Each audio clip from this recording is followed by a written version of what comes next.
Right, good afternoon, everybody, and welcome to the second hearing on the Select Committee on Cybersecurity. And we are really excited about the panelists that we have this afternoon. Many have flown across the country, and I think we're going to have a really good discussion on cybersecurity. This hearing will focus on critical infrastructure protection, an issue that demonstrates the increasing threats to our public safety and security due to the growing sophistication of cyber threats. We have a great hearing planned, and I'm excited about the opportunity to hear from national industry experts, professionals with the federal experience, and our state decision makers. After a series of large-scale attacks on both private and public sector networks, the latest of which had a devastating impact on thousands of public servants, it is time for the state to start taking this issue more seriously. My goal for this committee is to examine the appropriate role of state government and identify solutions that can mobilize our resources and improve the state's posture. This issue needs to become a priority so that there is consideration in all policy decisions and not ignored in future state budgets. There is great potential for that here today.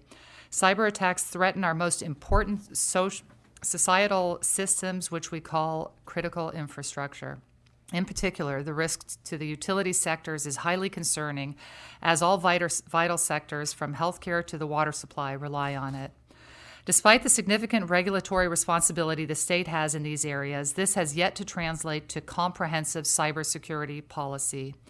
Given that responsibility, states may be best positioned to consider domestic cybersecurity priorities in the context of other statewide policy. For that reason, policy recommendations from our panelists today are encouraged.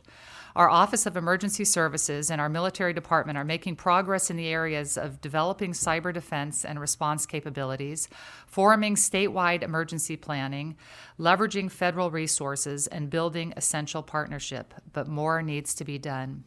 Additionally, this year, the legislature has considered cybersecurity proposals that include cyber threat information sharing, mandatory network security assessments, and risk management, and establishing a formal cybersecurity advisory body. In fact, just yesterday, the National Governors Association sent a letter to Congress emphasizing the need for these policies. Other policy recommendations that have been considered are establishing a state cyber czar with interdepartment authority in the executive branch, an approach that has been taken by the federal government. Other states have established formal information sharing centers that advance the exchange of preventative threat information between the public and private sectors. Our state can also take advantage of federal cyber programs led by the Department of Homeland Security and the Department of Defense.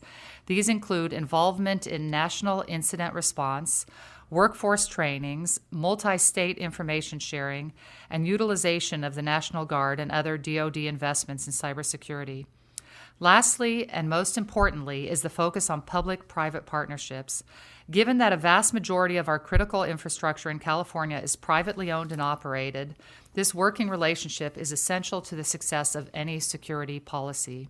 The federal approach to cybersecurity has included providing guidance and incentives for voluntary implementation of standards and regulations. The state can provide leadership in a similar way. There is much the state can learn from the private sector, and I look forward to hearing from the industry representatives today. I want to thank all of you for being here today, and I look forward to a productive meeting. And now I would like to call up our first panel on cybersecurity operations and government coordinations. And so everybody knows, I think we have the name tag sitting right there.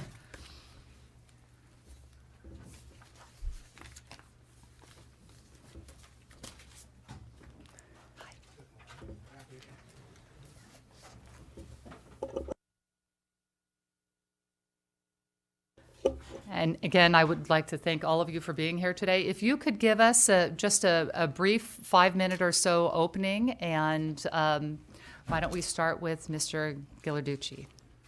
Great. Well, good afternoon, Chairman. Do you want me to give your testimony, or do you want me to just kind of give a brief overview? Testimony. Yes, testimony. Okay. All right. Well, first of all, let me just say it's really a pleasure to be here and have the opportunity to share some information about cybersecurity and the threat to our critical infrastructure.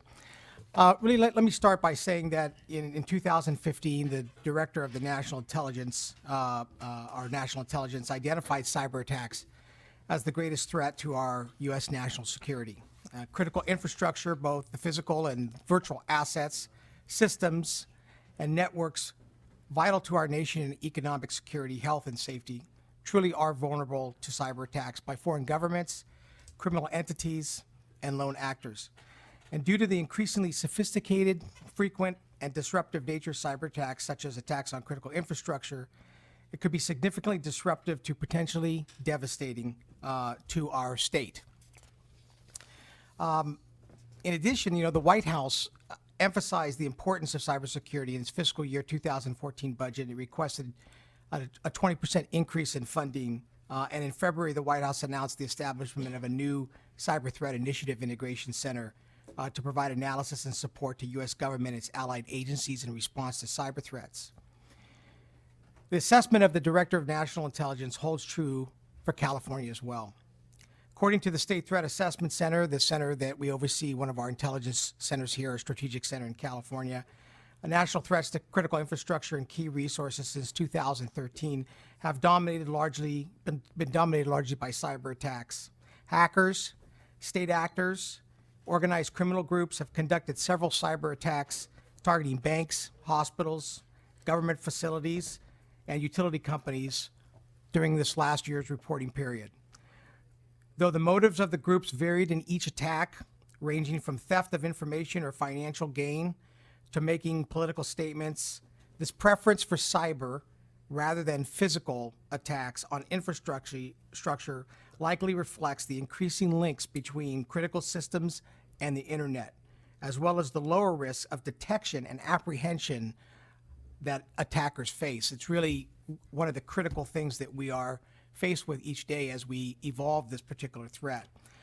While catastrophic cyber attacks that debilitates the entire U.S. infrastructure is remote, in other words, a nationwide single event that would debilitate the U.S. infrastructure is remote, those low to moderate level cyber attacks from a variety of sources over time could have a cascading effect that will impose cumulative costs on state and local economic competitiveness and security. The dangers of cyber are not only evident in the initial breach, but there are those cascading implications not always readily apparent. California has a vast amount of infrastructure that supports the largest population of any state in the union. In California, the largest challenge is one of scale. We have a large population at risk and an economy that would adversely be impacted should a disruption occur in a significant way. Now, our critical infrastructure in California consists of a number of things: the apparatus, the operations, the services, and the functions on what we call moving infrastructure, as well as systems like banking, telecommunications, and others. In fact, there are 16 critical infrastructures that we monitor and that have to be monitored on a regular basis. They include chemical, financial services, commercial facilities, food and agriculture, communications, government facilities, critical manufacturing, healthcare and public health, dams and information technology, defense industrial base, nuclear reactors, materials and waste products, emergency services, transportation systems, energy, and wastewater systems. And to illustrate the interdependencies of these sectors, I've included here a graphic for you to see, for the committee to see, that really talks about the interdependencies of the various sectors in correlation with the electricity network and the telecommunications network. And as you can see, it's kind of a busy slide, but when you look at those sectors of banking and finance, government, emergency response, transportation, oil and natural gas, and potable and wastewater, and the lines coming across, how they all tie together, it's very significant. Any one of those particular links or networks can potentially be impacted by a cyber attack and or disruption or denial of service. Any one being impacted to the point of not operational will have a cascading impact on the various sectors that are represented there.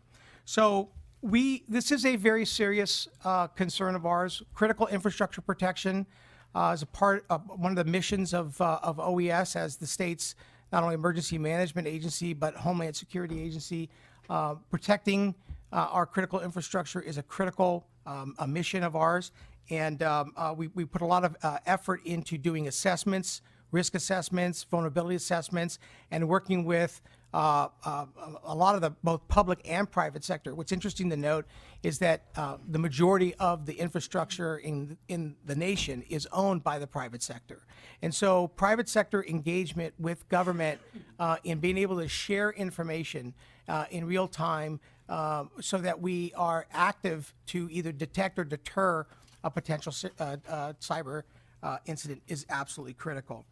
So I wanted to share with you a few recent events that sort of drive this point home. On April 16th in 2013, at least one individual, possibly two, entered two different facilities owned by the Pacific Gas and Electric Company down in South Santa Clara County, one of the power substations southeast of San Jose, and manipulated, cut, or disrupted fiber cable lines and knocked out 911 services in the South Bay all the way down into Gilroy and further down the south in San Bernardino County. They also knocked out landline service to the substation and cell phone service in the region. The intruders then fired more than 100 rounds at several transformers, damaging them for a long-term impact. On May 15th in Oakland, a denial of service attack was used to prevent hundreds of thousands of students statewide from logging in and taking a Common Core computerized test. And in February 2015, Anthem Healthcare officials stated that over 13.5 million Californians were involved in an Anthem recent data breach. The breach included the compromise of names, social security numbers, dates of birth, and other personal data. And in December 2010, in Santa Cruz, two hackers participated in a distributed denial of service attack against Santa Cruz County's computer services, causing Santa Cruz County's websites to go offline. There are a number of these kinds of events that are happening all the time. And one of the challenges that we face in the protection of critical infrastructure is that the folks that are doing this range everywhere from someone who could conceivably be in their home, even down to a high school student who's very sharp with computers, all the way up to a state-sponsored or foreign terrorist acting group or organized criminal organization. So it's a broad spectrum of risk that exist out there, and people actually trying to do harm on some level. In addition, we continue to look at significant infrastructure. For example, the Port of Los Angeles and the Port of Long Beach, they comprise the largest port complex in the United States and are key players in global enterprises. Together, they handle a fourth of all container traffic, cargo traffic in the United States, a fourth. The Port of Oakland, as well, is the fourth largest port in the nation, handles trade from the Pacific Rim countries, delivering 99% of the ocean's containers passing through Northern California to the rest of the nation. Two very, very significant places. A cyber attack on any of the port systems could impact shipping operations, result in economic losses, labor disputes, agricultural delivery disruption, and resource delivery impairments in the state, nationally, and globally. In addition, the release of critical water resources from water treatment plants, dams, or in a pipeline transit system would exacerbate the consequences of our already very critical drought. In fact, a real-world example of this occurred in 2001, where a disgruntled former employee of a supervisory control and data acquisition, known as SCADA software system vendor, successfully hacked into the Queensland, Australia wastewater treatment plant SCADA system, releasing 264,000 gallons of raw sewage into local rivers and parks. This contamination of public water drinking systems and animal habitat had severe consequences in the Queensland environment.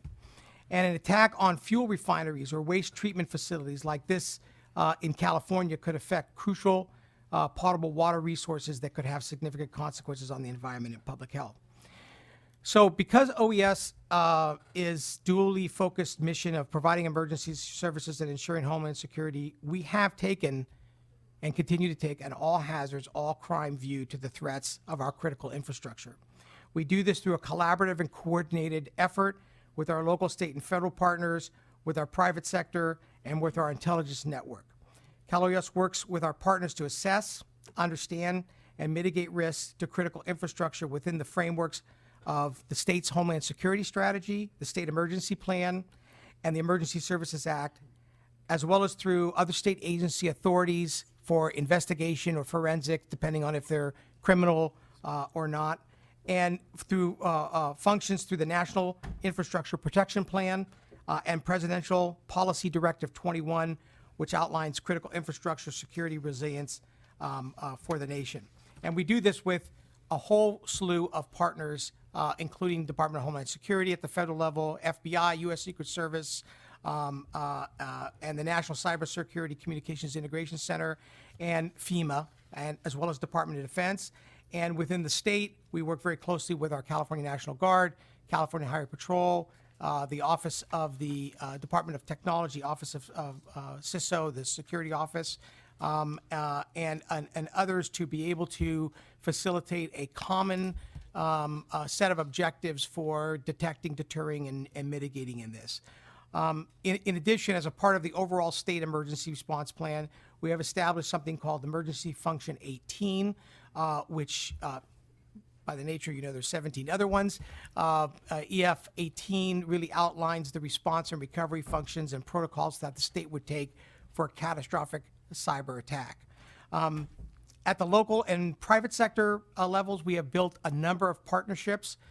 In fact, as you know, in 2013, the governor established a cybersecurity task force, which is a public-private task force. There are some 300 now private sector participants in the cyber security task force. That collaboration with the private sector, given the fact that they have such a monumental engagement and ownership of critical infrastructure, is absolutely critical. And we have collaborated with the private sector to establish over 25 memorandums of understanding, which outline how private sector can integrate and engage with the state in the overall mitigation, response, and recovery of events. We've actually set up a private sector emergency operations unit within the State Operations Center. They come there, they engage with us, and we utilize their information. This is all about enhancing that issue of communications and coordination. So in closing, let me just say that despite the ever-improving network defenses, while the threats are broad and relentless, the diverse possibilities for remote hacking intrusions, supply chain operations, or an insert of compromised hardware or software, and the malicious activities by human insiders will hold nearly all internet communications technology systems at risk for years to come. In short, the cyber threat cannot be eliminated. Rather, cyber risks must be managed. Moreover, the risk calculus employed by some private sector entities is challenging and still is not adequate enough to account for foreign cyber threats or the systematic interdependencies that we talked about between the different critical infrastructure sectors. An enhanced collaboration and coordination of information and intelligence is key. Cal OES is scheduled to take part in a number of exercises and continues to facilitate the drought task force, it's another emergency, the cybersecurity task force in the coming year. And the state threat assessment system is working very, very diligently with our counterparts in the FBI and DHS to really try to hone in on the threats that we're facing. We continue to work together and deeply appreciate this committee's engagement and interest in supporting us and helping us as we move forward. We will continue to evolve with this new threat. We will need to continue to build capabilities and share best practices. We know that this will remain a Homeland Security issue for California, but ongoing, our strong public-private partnerships and good collaboration will be very, very key. So thank you very much. Thank you, Mr. Ghilarducci. And Mr. Haig, you are on next. Thank you. Thank you very much, Chairwoman Morgan. Thank you for inviting me here today. My name is Davis Hake, and I'm currently the Director for Cybersecurity Strategy at Palo Alto Networks. But I'm appearing today only speaking on my own behalf to share some of my experience. Prior to this, joining the company, I served in the Obama administration on the National Security Council, working on federal IT security issues. I was also at the Department of Homeland Security, supporting our leadership there on policy issues in coordination with the Department of Defense around critical infrastructure.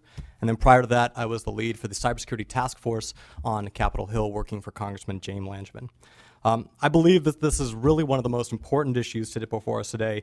And before I begin, I want to thank you and your colleague for spearheading this issue and leading this for my home state of California. California drives global IT innovation, is the 8th largest economy in the world, and feeds millions of Americans every day. Even without considering the significant number of military bases in the state, California represents a critical asset for our nation. But underneath all of this is the physical infrastructure that is critically dependent on our global digital infrastructure.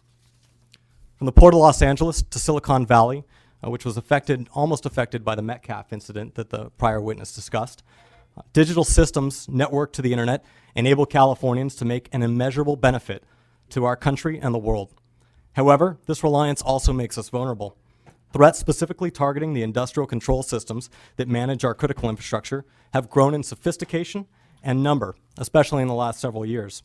And while we have not seen a loss of life happen directly from these threats, trends of hostile nation states, terrorist groups, and criminal enterprises show it is only a matter of time before an actor with the intent to cause harm gains the capability to do so. Exacerbating this problem is the unique and nature of these industrial control systems. Designed for reliability, these systems are highly trusting by the operator by design. In the physical world, when you flip a switch to power up a generator, you want to be sure that that generator starts up. In the digital realm, we have learned to move away from a pure trust model, designing security and encryption to verify users and actions. Seeing this imbalance between threats and readiness, the federal government tasked the Department of Homeland Security as the lead coordinator with the private sector to prevent and build resiliency against cyber attacks threatening our critical infrastructure. A key takeaway from our work is that protecting critical infrastructure is not just the mission of the government, but rather a community effort. Much of our critical infrastructure is owned and operated by the private sector, as a previous witness just mentioned. So without the solutions that make business sense, the necessary investments in security of these critical decisions will not take place. Recognizing this, the federal government partnered with cybersecurity leaders in the private sector to develop a framework for holistically addressing cybersecurity risks across our digital and physical infrastructure. Aside from being an excellent collection of cybersecurity best practices, the framework builds a common lexicon for managing these risks that can translate from the pizza store around the corner to a global energy company. Now in its second year, it has even seen broad use across critical infrastructure entities. The exercise of drafting the framework with members of the private sector also taught us several valuable lessons, directly applicable to the state of California, as you move forward in your efforts to secure our critical infrastructure. The first lesson is to begin by involving senior leadership early in addressing cybersecurity from a risk management approach. DHS found that senior leadership involvement in the discussion early on ensured a high level of attention and support that ended up being critical to the companies that were trying to successfully address these threats. I commend the committee for taking these first steps to not only build a leadership council, but to drive the security efforts by also holding these hearings to better inform the public and yourselves. The second lesson is to begin a discussion on what is most critical to protect, with those responsible actually making the investments in the solutions. This is a two-part process that starts with identifying the critical infrastructure where a cybersecurity incident could pose the most critical risk. Then work with the owners and the operators of those assets to determine the actual level of risk that they're facing. This was the approach taken by the Obama administration to identify critical assets and engage the security communities in the conversation on how to most effectively address their risk and from their unique assets. Finally, from a strategic standpoint, I would stress a focus on preventing damage by building in as much resilience as possible. Currently in cybersecurity, there tends to be an emphasis on simply responding to threats after the damage is already done. However, a focus on damage prevention looks at the entire life cycle of an attack. Matching your security strategy against that life cycle helps you build architectures that contain multiple steps to prevent an attacker from achieving their objectives and causing damage. As the committee moves forward with your efforts, design strategies that don't abandon critical systems you are looking to defend. In cybersecurity today, it's tempting to think that the adversary is too advanced or the steps toward the vulnerabilities are too large to patch. This is a dangerous view, especially in the control systems world, where the ones and zeros that transmit our networks carry with them the trust of millions of Americans. It's all of our jobs to ensure that their trust is well placed. Thank you very much. Thank you, Mr. Hake. Mr. Britton? Thank you very much for inviting me to speak to you and your colleagues here today. I'm representing Cal Poly University, and I am currently the Parsons Visiting Director for Cal Poly Cybersecurity Center. As such, I hope to describe some of the challenges that we have in higher education supporting the difficult and vital support mission of educating the workforce of the future to protect our critical infrastructure. I also speak here today from personal experience in supporting the protection of critical infrastructure from a government and a commercial perspective. I have been in the cyber field for longer than it's been called cyber, and through multiple name changes as it's been attached to budget lines. I served 20 years with the United States Air Force, to include time stationed at Mather Air Force Base. I've worked with all three-letter agencies in D.C. as both a member of the government and as a commercial contractor. My last position in industry was as the Vice President of Parsons Commercial Cyber Strategy before coming to Cal Poly. Parsons, like many of the other companies in the engineering and services business, have been building and designing and servicing critical infrastructure for several years. So part of their belief, as well as the belief of the CEO, is that they should be involved in the definition of how to support the defensive posture for those same entities. When Cal Poly asked for help trying to find a cybersecurity director to run their center, the Parsons CEO, Charles Harrington, decided that he wanted to send somebody to them who had a very unique perspective to meet the Cal Poly hands-on motto from the world of cybersecurity. So they sent someone who had been running their cybersecurity business for the last 3 years. I've seen firsthand the challenges in defending America, California, down to the local level, and the answer is both complex and, in some cases, too simple. We're at a crossroads where some very important adages must be rewritten. The first one is, we have met the enemy, and it is our own technology. Because we do not understand our architectures and technologies, we open the door to weakness that can be exploited by someone who takes the time to understand our technology and architecture better than we do ourselves. Secondly, we're in a social revolution, and we have adopted cyber numbness as a result. We are not cognizant of the new ways to interact with our technology. We allow ourselves to personalize our technology. I even see where people name their computers thinking that it's their friend and telling it personal things that you wouldn't tell another human being, but you're more than willing to share with your computer without reservation. So how does this affect our critical infrastructure?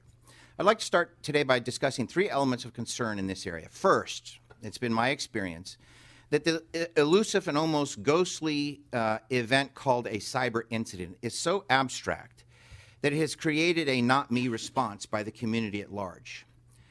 Why would someone hack our stuff? I've heard, why don't we handle credit cards?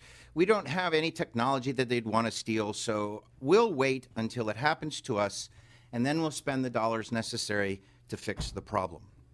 I've talked to senior engineers in the business field who actually believe that their SCADA systems are incapable of being hacked because they're only a one-way communication device. Last year at Black Hat, which is a large hackers convention, Parsons showed how easy it would be to hack a local water treatment plant lift station to cause an overflow, dumping raw sewage into the local population. So easy a 14-year-old could accomplish the task. There's other issues that we've run into that are very unique in this world, and that, I would say, is the research we've done on the 5 stakeholders in the area of critical infrastructure.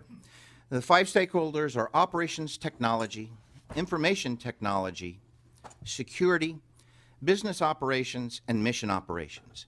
These 5 entities have 5 reporting chains, 5 different rules, 5 different budgets, yet they all have to work together to accomplish a significant success ratio in risk management for cybersecurity. What we find interesting is that these same 5 stakeholders are further perturbated in the education system. They are actually stovepipe and taught the same way in the educational realm as they are and operate in the real world. The problem with that is that the necessity to have cybersecurity conversations then starts in the learning and formative stages, not after they've arrived on the job and on the task. So we look to have new ways to prepare our students to be, quote, cyber cognizant role of the future. We're embarking on a project we refer to as the Cybersecurity Case Review Library.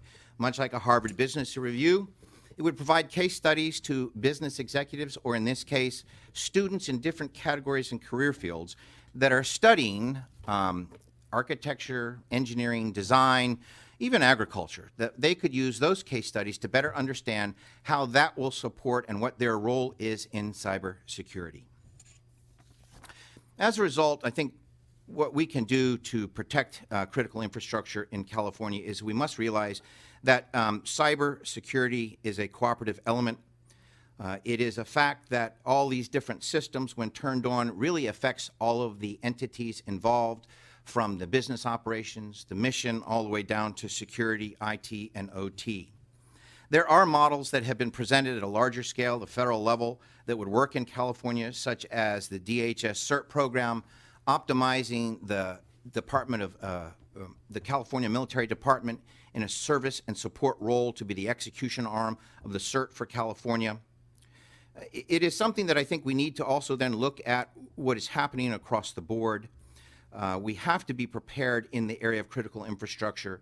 The concern is that if things like the economy in Greece are affecting the world population, imagine what would happen if California was attacked, being the 8th largest economy in the world, and how that would affect the global structure.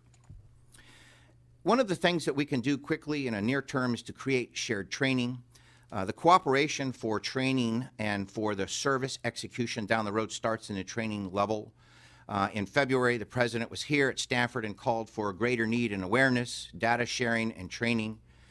We believe that the university structure should be allowed to participate and share in those, and we have focused several projects, such as a project we've nicknamed Project Mustang Stampede, to work with several agencies such as Secret Service, Military Department, Department of Justice, OES, Highway Patrol, and others, to create a unified training program for cyber forensics. These kinds of training programs will then create the new response on how to prosecute the new cyber e-crime mission that all of us find as a response system to support critical infrastructure. Under the area of legislation, responses are very important so that the cyber capabilities can be written into laws, plans, training capabilities, and included for Californians to understand at the same level as they would a business plan and integrate into their capabilities of design for processes. As such, I think we can optimize all of these through the utilization of the California Military Department in suggested Bill 1172 and other areas such as projects that are being co-developed. Under the area of legislation, we would support legislation that facilitates cybersecurity information sharing between the government, state, and private sector, as well as among other private companies. That incentivizes the adoption of best practices and standards for critical infrastructure by complementing the process set forth under 1172, under the stand-up of the CPTs, or cyber protection teams, and the CMD, as well as the President's executive orders. We would support laws that enforce the tools for law enforcement to fight crime in a digital age with digital legislation and responsive systems and training. And lastly, a sharing basis for the creation of a California data breach reporting requirement. Thank you very much for inviting me to speak to you today, and I believe that we're in the midst of a technology revolution that has also spurned a social revolution. We're currently focusing very heavily on the technology revolution, but we need to allow for a system to develop a response on the social side as well. And I believe that's where the academic side should be called to order to support the social element of teaching the next generation of cybersecurity. With that, I look forward to further questions. Thank you, Mr. Britton. Mr. Buteau? Good afternoon. I'm Colonel Steve Buteau, the Vice Chief of Staff for the California Military Department. I'm going to truncate my remarks as many excellent points have already been made, but I will re-emphasize some of the most important things that you've heard today.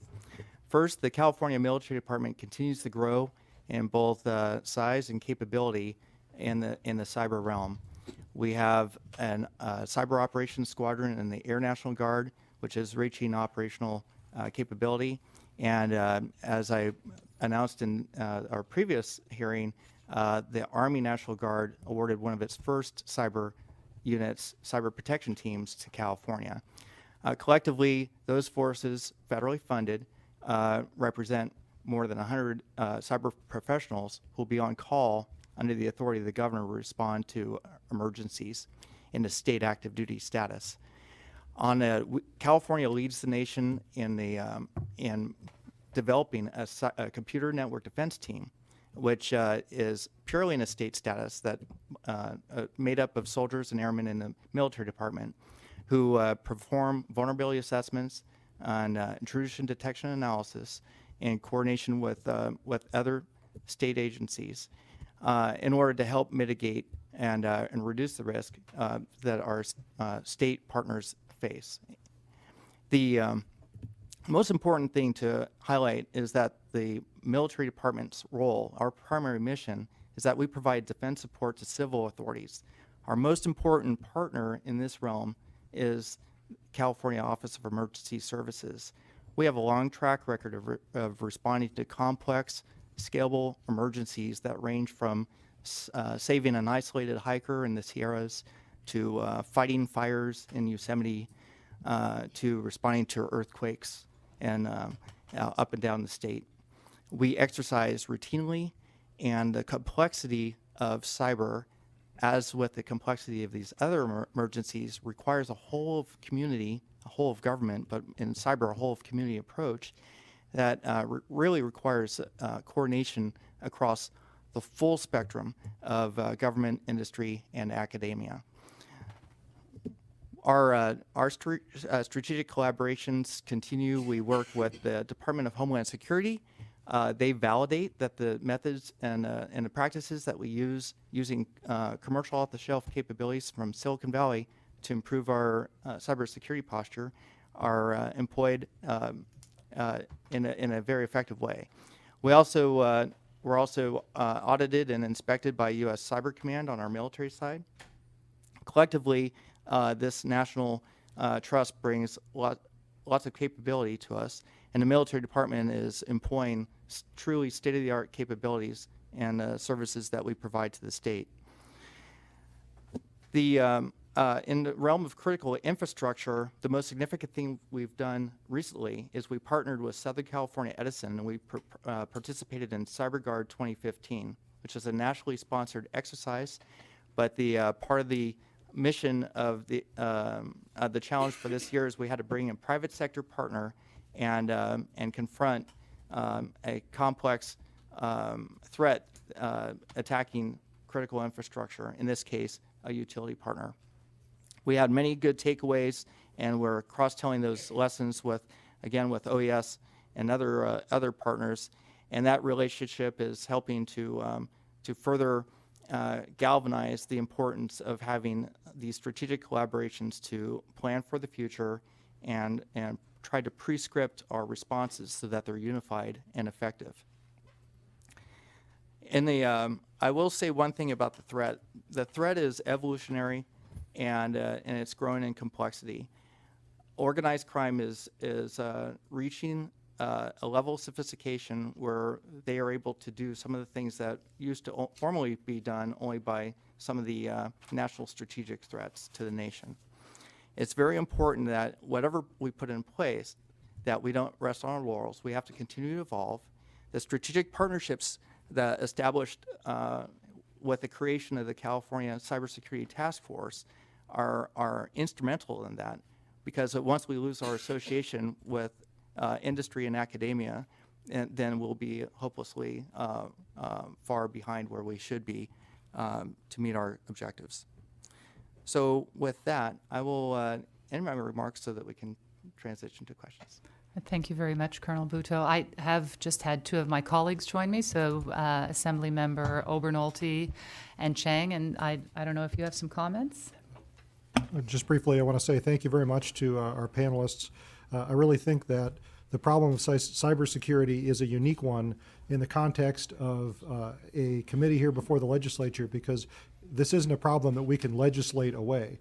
This is a problem that we can only solve by exercising leadership and having people like you come up and help us educate industries and businesses throughout the state of California on the existence of the threat and the solutions to that threat. And only through that education are we going to see progress in solving the problem. And you're a really critical part of that is to have you come up here and testify. And I want to thank you very much.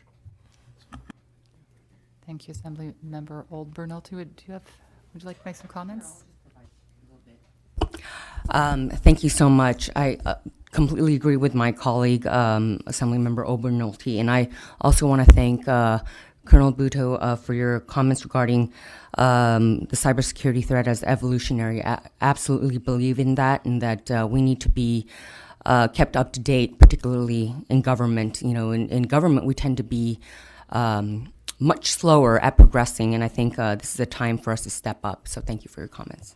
All right, I will start with a question for the entire panel. And first of all, how did the recent events such as the OPM breach change the cybersecurity landscape? And in that case, did California receive any guidance or advice from the federal government? And what lessons are we learning from the OPM breach and other incidents? And that's, like I said, open to the whole panel. Well, let me just start off from the state standpoint. The breach at OPM, I think, really underscored the fact that even the systems and networks that we believe are the most secure are vulnerable, and that it underscored the fact that we need to work more collaboratively, both from with our private sector partners who not only build and maintain these systems, but actually integrate with us in managing and running these systems, and for our policymakers and operational folks, such as myself, to make sure that we are on the same page with understanding kind of the level and complexity of what the threat is. There is no sector, as I've pointed out over here, that is immune from this. You know, when you look at what happened with Anthem, when you look at what happened with Target, and the amount of data that was pulled off, and there are different actors doing different things, different places in the world focus on sort of, they have signature sort of activities that they do.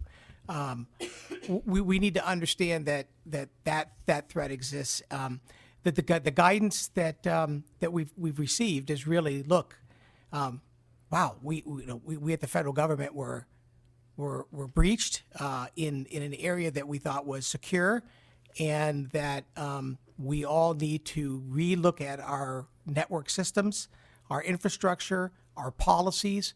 We need to actively move forward and put patches and other kinds of security levels on our network systems, and we collectively need to take this stuff seriously. So it reinforced for us to work with all of our state agencies again to reinforce the need to go and either do an assessment or to put a upgrade of their security system.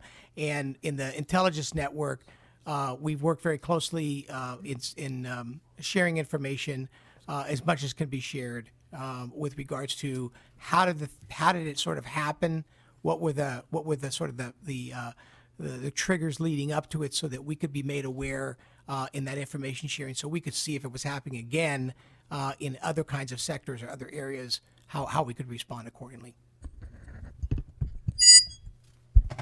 Thank you very much. It's a great question. When we talk about critical infrastructure, one of the traps that we tend to go down to is to talk about the things that in our imagination can really cause a lot of physical loss of life and damage. We think about, when I talked about especially to, SCADA systems, threats to PLCs, threats to our energy sector. But the reality is too that we have many critical assets that aren't just the physical assets that tend to catch the most headlines. These are assets that are our data that belong to us, and OPM, I think, shows us the power of that data as a critical asset in itself. And one of the things in Homeland Security that we noticed is that state governments were particularly aware of the data that they held that was critical. I mean, if you look at a Department of Motor Vehicles and the amount of information that their systems have on every one of the California residents, these types of basic networking systems that are not that don't initially come to mind when you think about the sectors of critical infrastructure are sort of the soft underbelly that can be a large threat. And that's really why you have to approach this from a larger risk management proposal. One of the first efforts that the executive order for critical infrastructure cybersecurity presented down to the Department of Homeland Security was to identify what assets would be most impacted by a cyber incident. And so we took a review among critical infrastructure sectors, not looking at what was at greatest risk, because some sectors had taken quite a good amount of efforts to secure their systems, but really just what could be most affected by cyber. After that, we took that information and went to the owners and operators and the sector-specific agencies that were responsible for the individual regulation of those sectors, as well as providing the tailored best practices, and worked with them to then say, we understand that your sector is at the top of our list for what we're most concerned about. What have you done to address your risk? What are your gaps? And where can we help? And what we commonly found, too, is that you really have to take a prevention mindset that focuses on building up your resiliency to ensure that, when an attacker, when an advanced adversary can penetrate a system, when they can get in, that you do things like network segmentation, or you do things like building an architecture that can prevent the data breach from actually taking place at the end of it. It's like I said, these systems are too important and too critical to just look at a static line of defense or just try and throw money at the problem. It really requires a leadership example with delving in to determine what is most critical. Okay, and before we go on, Mr. Olbernolte has a question for you. Thank you, Mr. Madam Haig. Chair. Mr. Hake, I actually agree with lots of what you're saying about critical assets. I'm wondering, though, when you prioritize which assets are the most critical, you mentioned infrastructure and you mentioned data. But I wonder if you're also considering the psychological impact that a potential attack could have, because when we look back on some of the most damaging incidents of terrorism that we've had as a country, the ones that were the most damaging were not necessarily the ones that caused the most loss of life or the most dollars of physical damage, but the ones that shook our national confidence most severely, and 9/11 would be at the top of that list. So I'm wondering if you've considered the psychological effects that an attack would have. Assemblyman, absolutely. The key purpose of terrorism as a differentiator from crime is its psychological impact to drive fear for political outcome. And this was something that Homeland Security, which was stood up after 9/11, is acutely aware of. I think you look at an example in the headlines today. I woke up, I have a flight later this night, and my wife told me that United Airlines had grounded all of their airplanes. I then turned on the news to find that the New York Stock Exchange had stopped operating for an undetermined amount of time. And instantly on all of my news feeds that I track cybersecurity incidents, everywhere I'm reading case of potential cyber terrorism.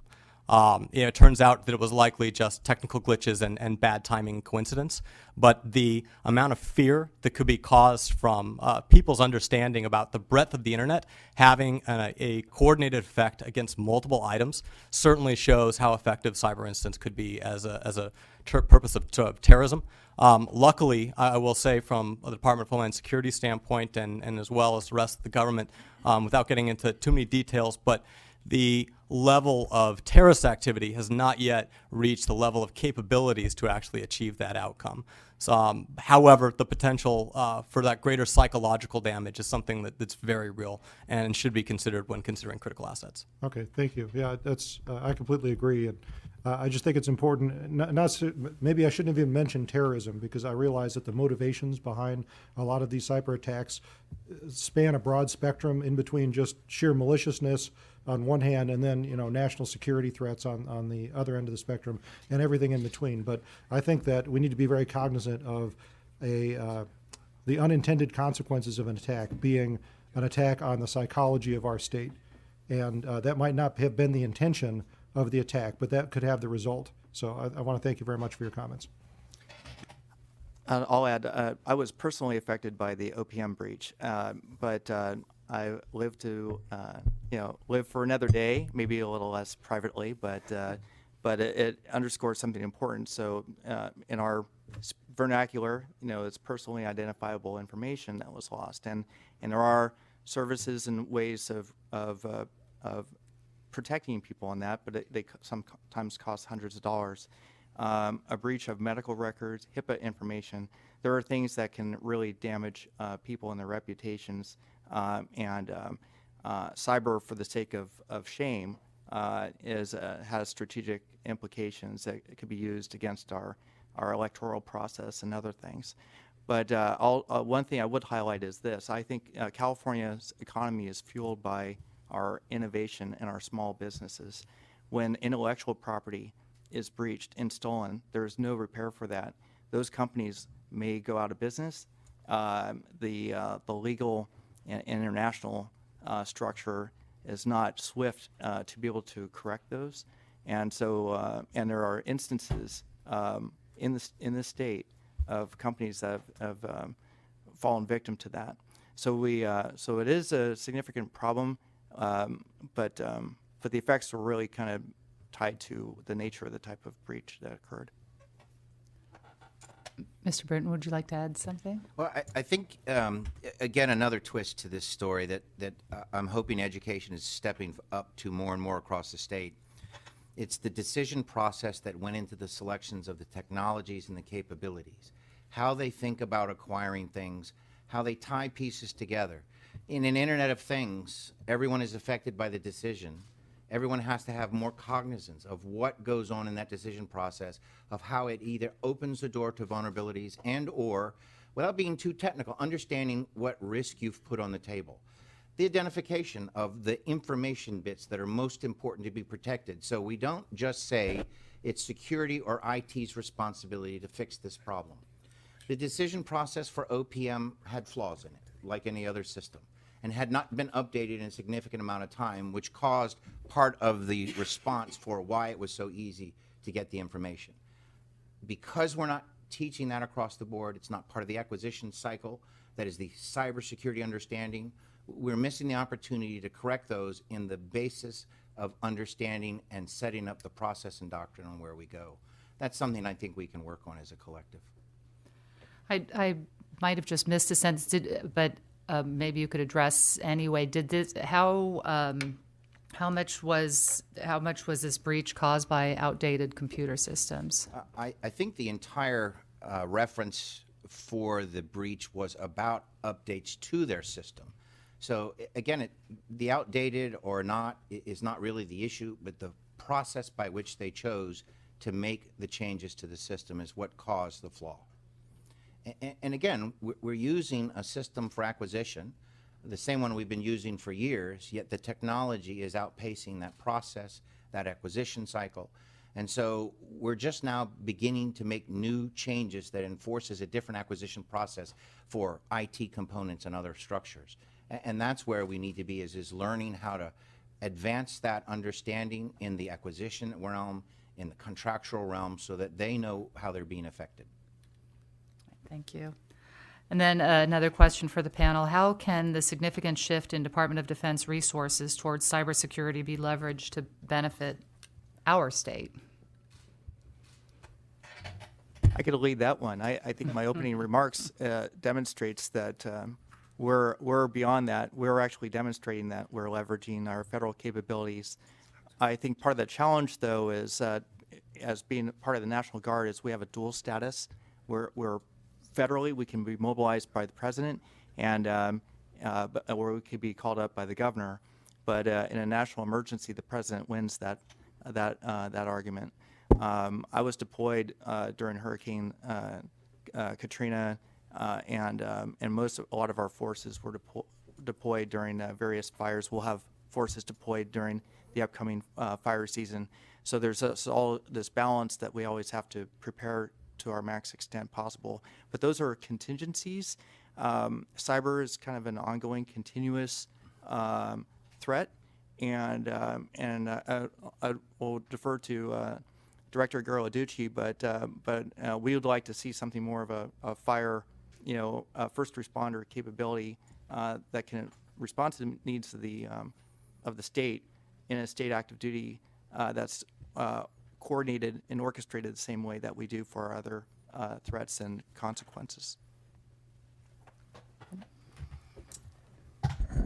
Well, I mean, the colonel is correct in that they, with the cyber defense team that the Guard already has in place, that we've engaged in working assessments throughout with state agencies.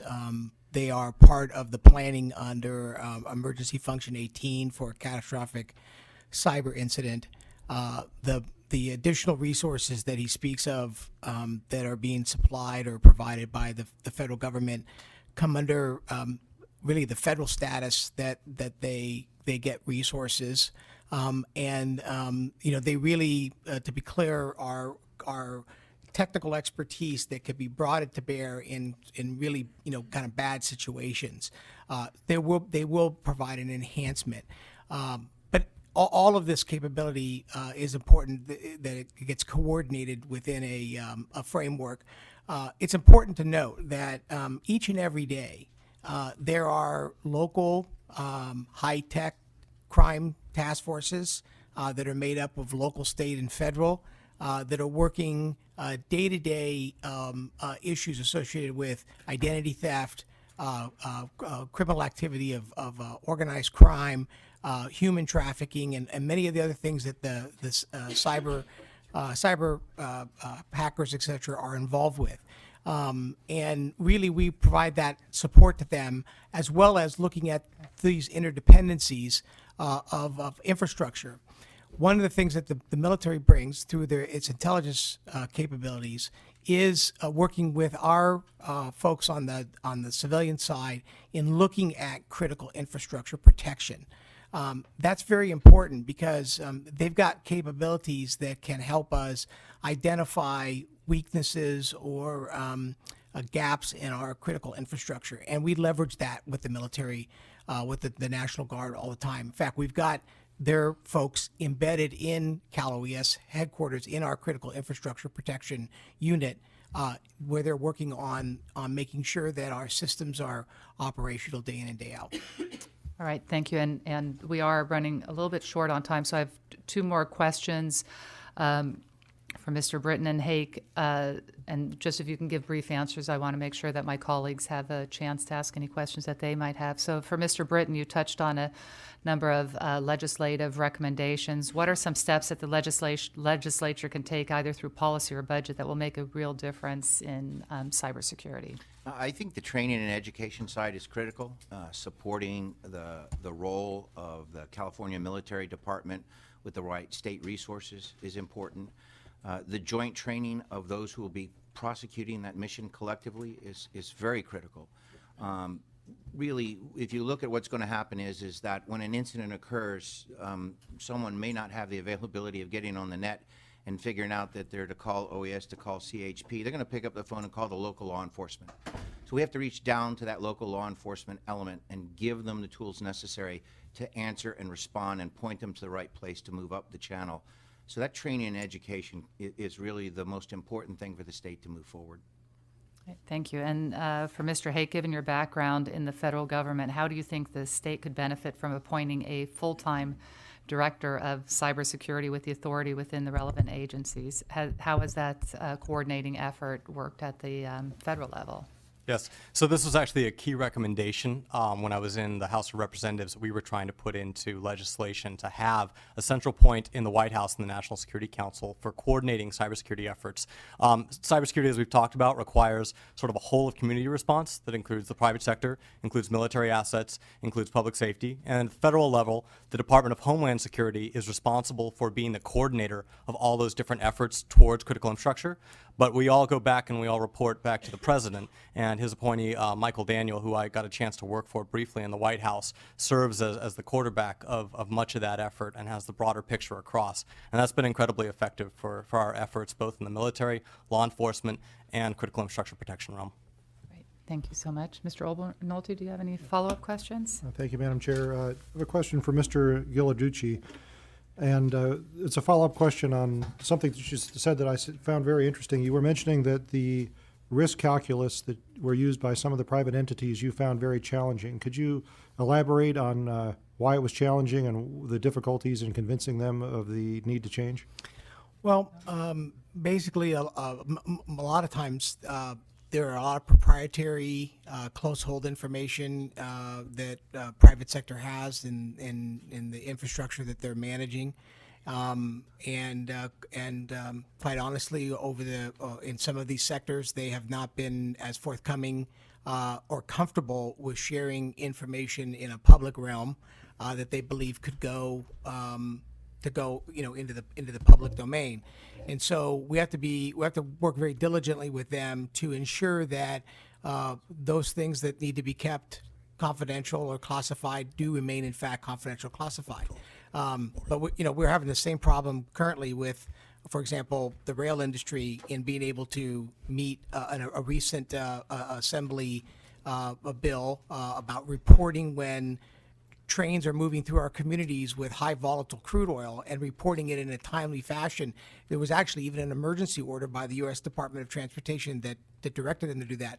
Still have not been able to get that because they're very concerned about issues of sharing proprietary information. So this is an area that the other speakers are talking about where that collaboration, one of the things on the cybersecurity task force that we've done is try to break down those barriers and engage the private sector in with us.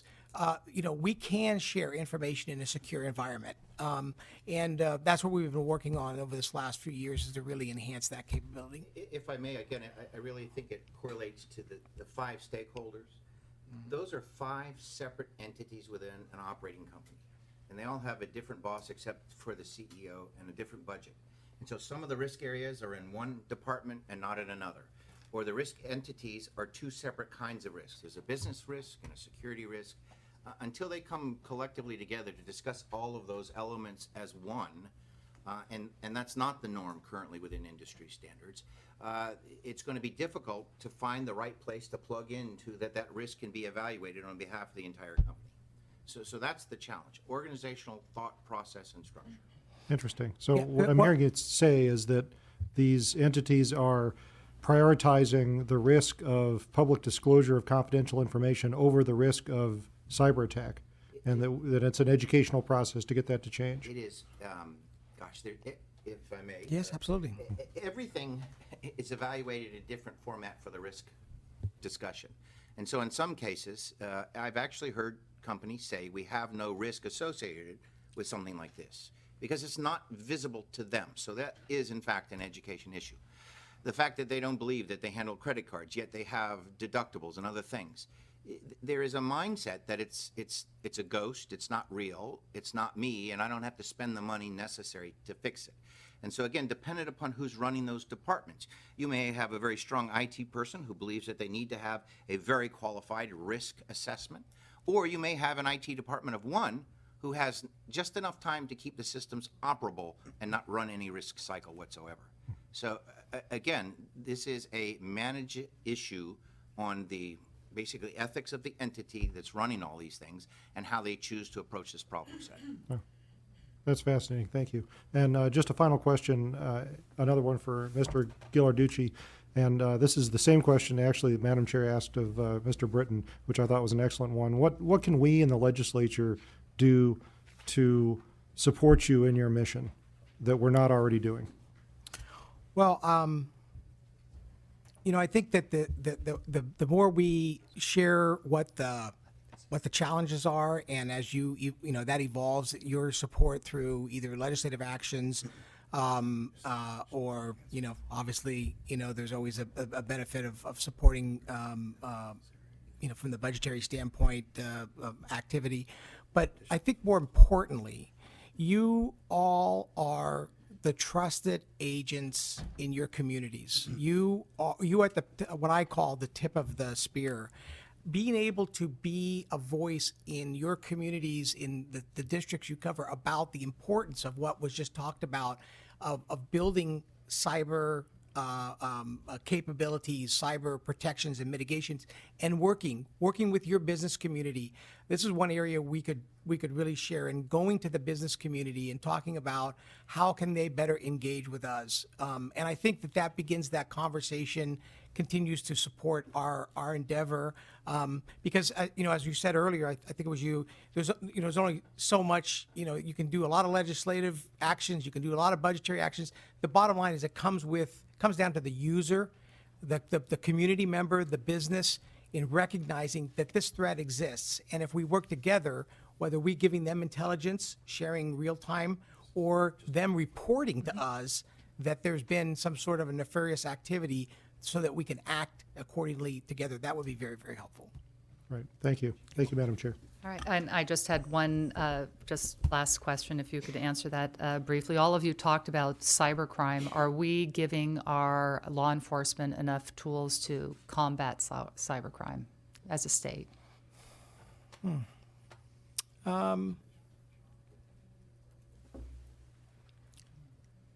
It's a good question.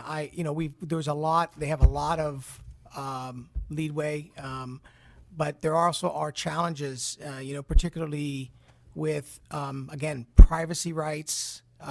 Companies that are, particularly are, for example, telecommunications, or even companies that maintain consumer data that are becoming increasingly unwilling to provide that information without court order, and even in the case of sometimes with court order, they're unwilling to provide that information.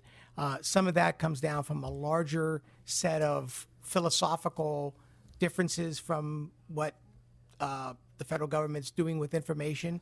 All of it's got an interconnectedness to a degree. But from the standpoint of actually enforcing, and I think that local government, local law enforcement would say, look, we don't have enough resources to address cyber crimes to the degree that this is becoming a much more broad and all-consuming kind of impact to our communities. And I think that they would tell you that, more law enforcement agencies need to have resources and training to be able to deal with cybercrime.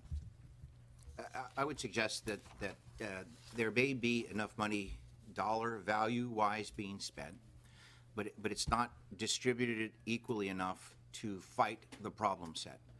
So as a high-task crime area stands up, it creates a void in another neck of the woods that goes without a high-task crime support unit. In that area, that void, the e-criminal is not crazy. They're not going to go where they can be supervised. They're going to go where there is no support structure and operate from there. And so we see movements of e-crime understanding how we operate, or how the law enforcement community operates, and then goes to where the void is. So we have to, again, be able to stretch out the same level of support and service even to the smallest of counties and communities, because if it's not there, that crime element will move into that to use it as a repositioning point for its activities. I would say on behalf of the law enforcement, they're really boots on the ground, as Director Gurladucci said. The more effective the municipal, county, regional entities are at dealing with this problem at their level, the better we can focus on the larger problems. And I think the one thing that 9/11, the lessons of 9/11 hold true, that one of the best things that we did, federal down to state and all the way down to the incident commander, is that we enhance our ability to share information in a timely way, and protecting the sources of that information from reprisal, legal or otherwise. But the cyber threat information sharing is really important, because that really empowers them to know what's going on, and I think that's one of those areas. There's as the Director Gurladucci said, that's one of the working groups in the task force, and you got the best minds tackling that problem. But that would be one of the huge enablers. As an exemplar, I use the Central Coast. Cal Poly is sponsoring the Central Coast e-forensics working group. There's 12 law enforcement agencies. 7 have forensics officers. 5 of those 7 are retired, which means in the entire area there are 2 full-time forensics law enforcement agents, both of whom are not classically trained computer scientists or engineers. They learned the field through hands-on experience and training. So for the entire region, we have 2, and whatever aid and support they can get from other regions who are already overtasked and understaffed as well. All right. Well, thank you, gentlemen, very much. This has been really valuable, and we appreciate you coming this afternoon and talking to us. And I would like to call up our second industry panel, please.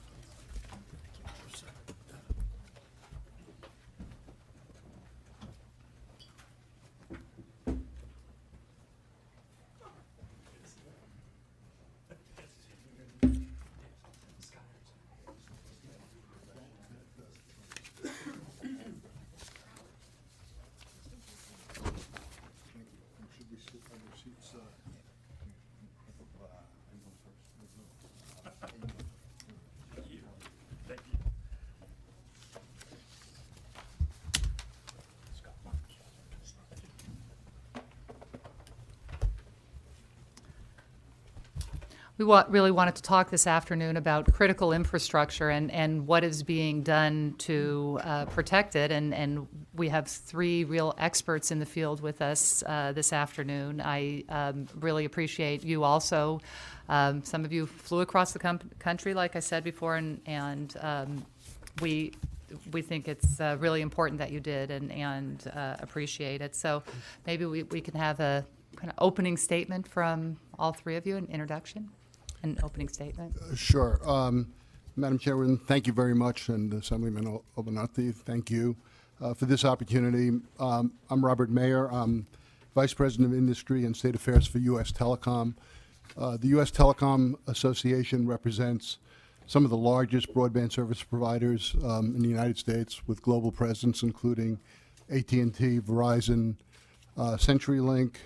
Other companies that we represent include Frontier, Fairpoint, many of the mid-sized companies, Windstream, and over 100 small rural broadband service providers throughout the country. We're very actively engaged in cybersecurity policy at both the federal level and the state level, largely through National Association of Regulatory Utility Commissioners. I'm a senior staff person on the Unified Cyber Coordination Group, which deals at the national level in response to cybersecurity incidents. I'm also the chair of the Cybersecurity Committee of the Communications Sector Coordinating Council, which is a partnership effort under the Department of Homeland Security.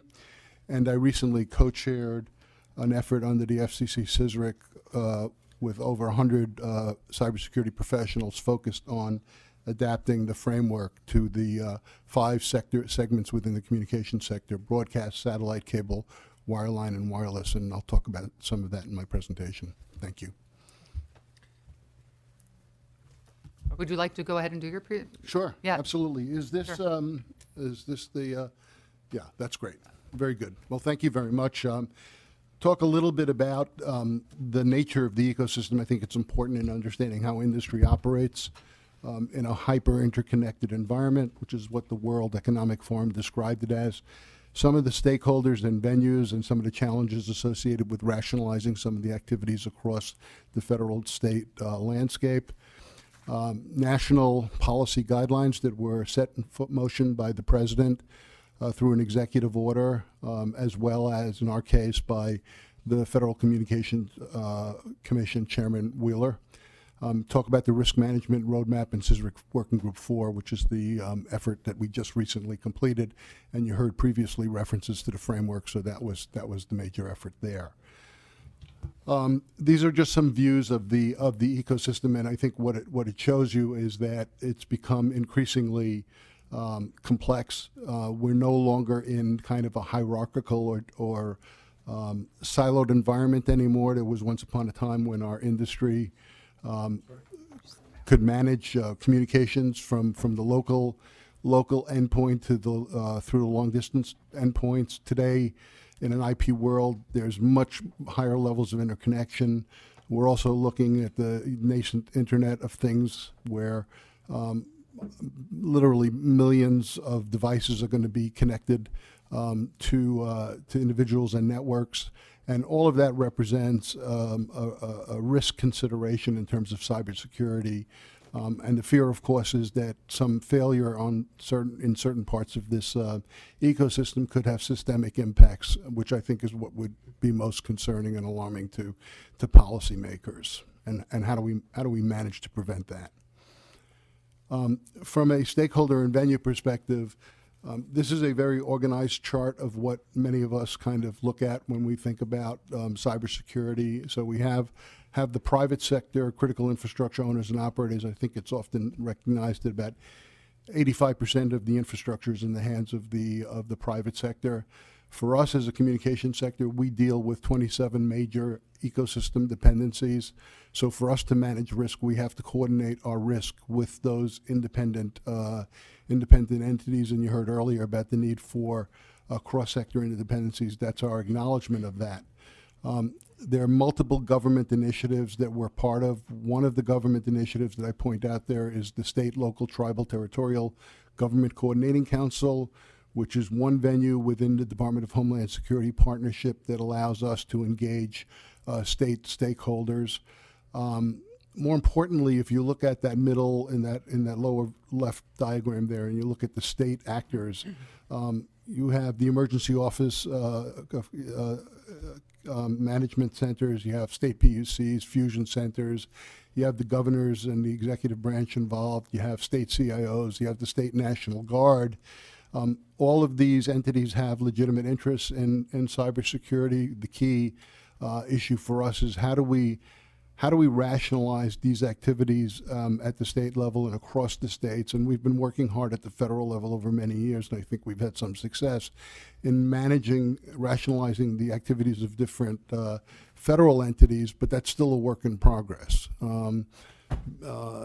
But there have been major improvements, and I think the discussion earlier about a coordinator at the state level would have the same result it had at the federal level, which is it has improved the coordination, the interagency coordination. In terms of policy guidance, quickly here, the White House, as part of the Executive Order 13636, made it clear.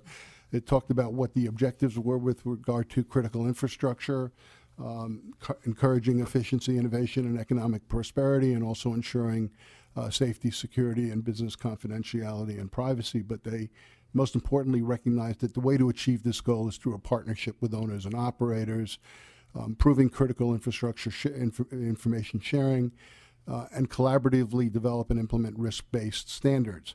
That was the precursor to Genesis for the NIST framework, which we'll see shortly. And after the NIST framework was completed, the chairman of the FCC approached our industry, and he put a challenge to us, and he said, and he recognized, and this is a regulatory body, he said, we cannot hope to keep up if we adopt a prescriptive regulatory approach. We need to harness the dynamism and innovation of competitive markets to fulfill our policy and develop self-solutions. And then he said, we're challenging the private sector to create a new regulatory paradigm of business-driven cybersecurity risk management. He did that in June 2014, and in March we delivered our Working Group 4 report. And I'll talk about that briefly. Here's the roadmap that I just described. One thing I do want to point out at the end of the day, where it gets critical, is on the upper right-hand corner, which is the enterprise-level cybersecurity risk management. Ultimately, that's what we want to see. So we're now in the point of implementing the framework, encouraging awareness and outreach, and promoting the framework and encouraging governments to adopt it as well, because as was stated earlier, it has become the basis for a common lexicon. And one of the leaders of the NIST effort described it as the Rosetta Stone, which I found totally appropriate in light of the similarities between hieroglyphics and cybersecurity. The working group that we established, as I indicated, included 5 major industry segments. We had representatives from all those segments, and then we had analysis that was iterative in nature, that involved discussions with the segments. So we looked at the requirements and barriers to implementation of the framework. We looked at the ecosystem and the shared responsibilities within the ecosystem. We had a separate initiative around small and medium business. We looked at the top cyber threats and the vectors, and we looked at the issue of measurement. How do we evaluate whether we're making progress? What you see here, and it's very small, and I apologize for that, but each of the segments was asked to identify their critical infrastructure. What we were looking for here are the assets and the infrastructure that, if impacted, would have the most catastrophic impact on the availability of these services. So it's not only the physical infrastructure and the logical components of these networks, but it's also services that we know people rely on, like 911, public safety services. What's the relationship between those services and the infrastructure, the core infrastructure?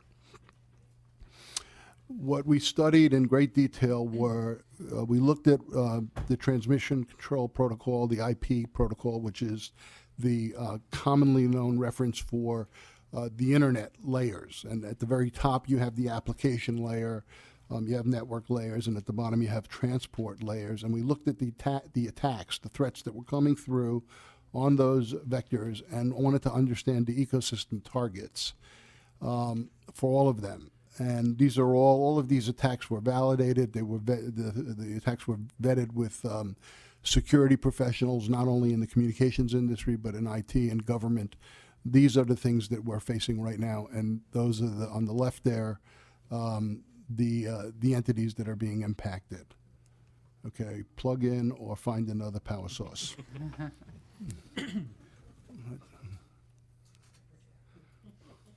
Okay, yeah, everything should be that easy. At the end of the day, and I think this is an important chart, because you can say, well, what was this exercise about? Why did we do this? Well, we did this so that in our sector, we could understand who our, what I call, risk conversation partners are. Who are the people that we need to engage in to have a conversation about the aspects of the framework, so that we have confidence when they are inputs into our communication system that they're not delivering to us a weak link, that we have confidence in their capabilities and what they do to manage their cybersecurity. I would say that if Scott or any of the others in other industries, and they probably have done this, do similar work, they will identify our sector as one of the conversation partners. So the framework has really been, I think, a good basis for facilitating now a conversation with other sectors and having the same language. Okay. Did I do something? The good news is I'm near the end. The power died. Is that a check? Yeah. I think the power died and it. Or you can just go. Yeah, let me just continue, because it's not very hard here. So what you saw there were a lot of standards and guidelines. The GAO did a report in 2011. We identified 76 different sets of standards and guidelines around cybersecurity for our industry. They did the same for finance and for energy. And what they observed was, their finding was, there's a hell of a lot of guidance out there. The question is, how are people using it? So I don't think there's a need really for more standards bodies. The standards bodies really understand what they need to do and how to evolve their standards. The question is, how do they get used and implemented and updated? And the framework, I think, provides a very good basis in terms of what they call informative references, to help people have access to what are the informative references. The challenge is this, is that when you're talking about large entities that are very sophisticated, that have the competencies internally, these people are familiar with the ISO standards and many of the other ITU standards or standards that have come out of ADIS, different standards bodies. When you get to the smaller entities, the smaller companies, this is where there's challenge in terms of their ability to fund and finance and keep these competencies current. So I think one of the things that's happening now is there needs to be more coordination between some of the, frankly, the larger entities that have the expertise to help guide and help the others in their sector evolve their capabilities. My concluding remarks, I'll just make some conclusions here. And I had some thoughts in terms of what might be useful for the states. clearly, I think there's a need to rationalize the different activities in the state. I think everybody is doing important work, but the question is there any duplication that can be avoided? Are there any resources that it makes sense to reallocate so it's more efficient? And how do we avoid a taxing industry with numerous engagements, frankly? When we look at what we have at the federal level and level of engagement, we're already strained at that level. So it means that we really, when we involve with the states, need to have a single point of contact, a single coordinator who can help us say, this is the agency you should be working with, this is important, this is a priority. Also, we think that there's a real benefit in terms of having an understanding of the federal venues, the state venues, the regional venues, and to see where certain things can be adopted instead of reinvented and benefit from some of the activities and lessons learned in those areas. And I think the industry will be very willing to help and assist in some of that activity. We think it's important to promote the framework. We've already seen in the last 2 years how significant it's been in industry coming together and working to improve their risk management capabilities. And I think having state entities adopt the framework, use the framework, is leading by example, and I think will help industry and critical infrastructure sectors evolve their capabilities.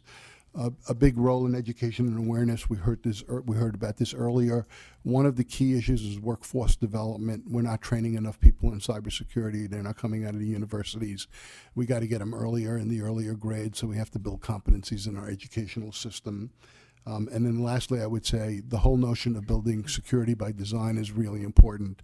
California is a leader in innovation and in the technology business, making sure that it's not always first to market, but there's also a real consideration of security in the early design stages so that when products roll out, they don't come out very buggy and they don't put a lot of risk into the supply chain.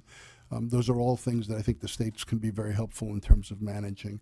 And finally, I'll just say this, that I think the effort that you're undertaking here to give consideration to what the state role should be and to how to bring all of this together in a way that is productive, I think puts California in a position where you can really provide leadership for other states who I think are grappling and struggling with this and haven't really resolved that issue yet. So we support this effort and appreciate the time to discuss it with you. Thank you, Mr. Mayor. Mr. Strausberger? Strasburger, thank you. Yes.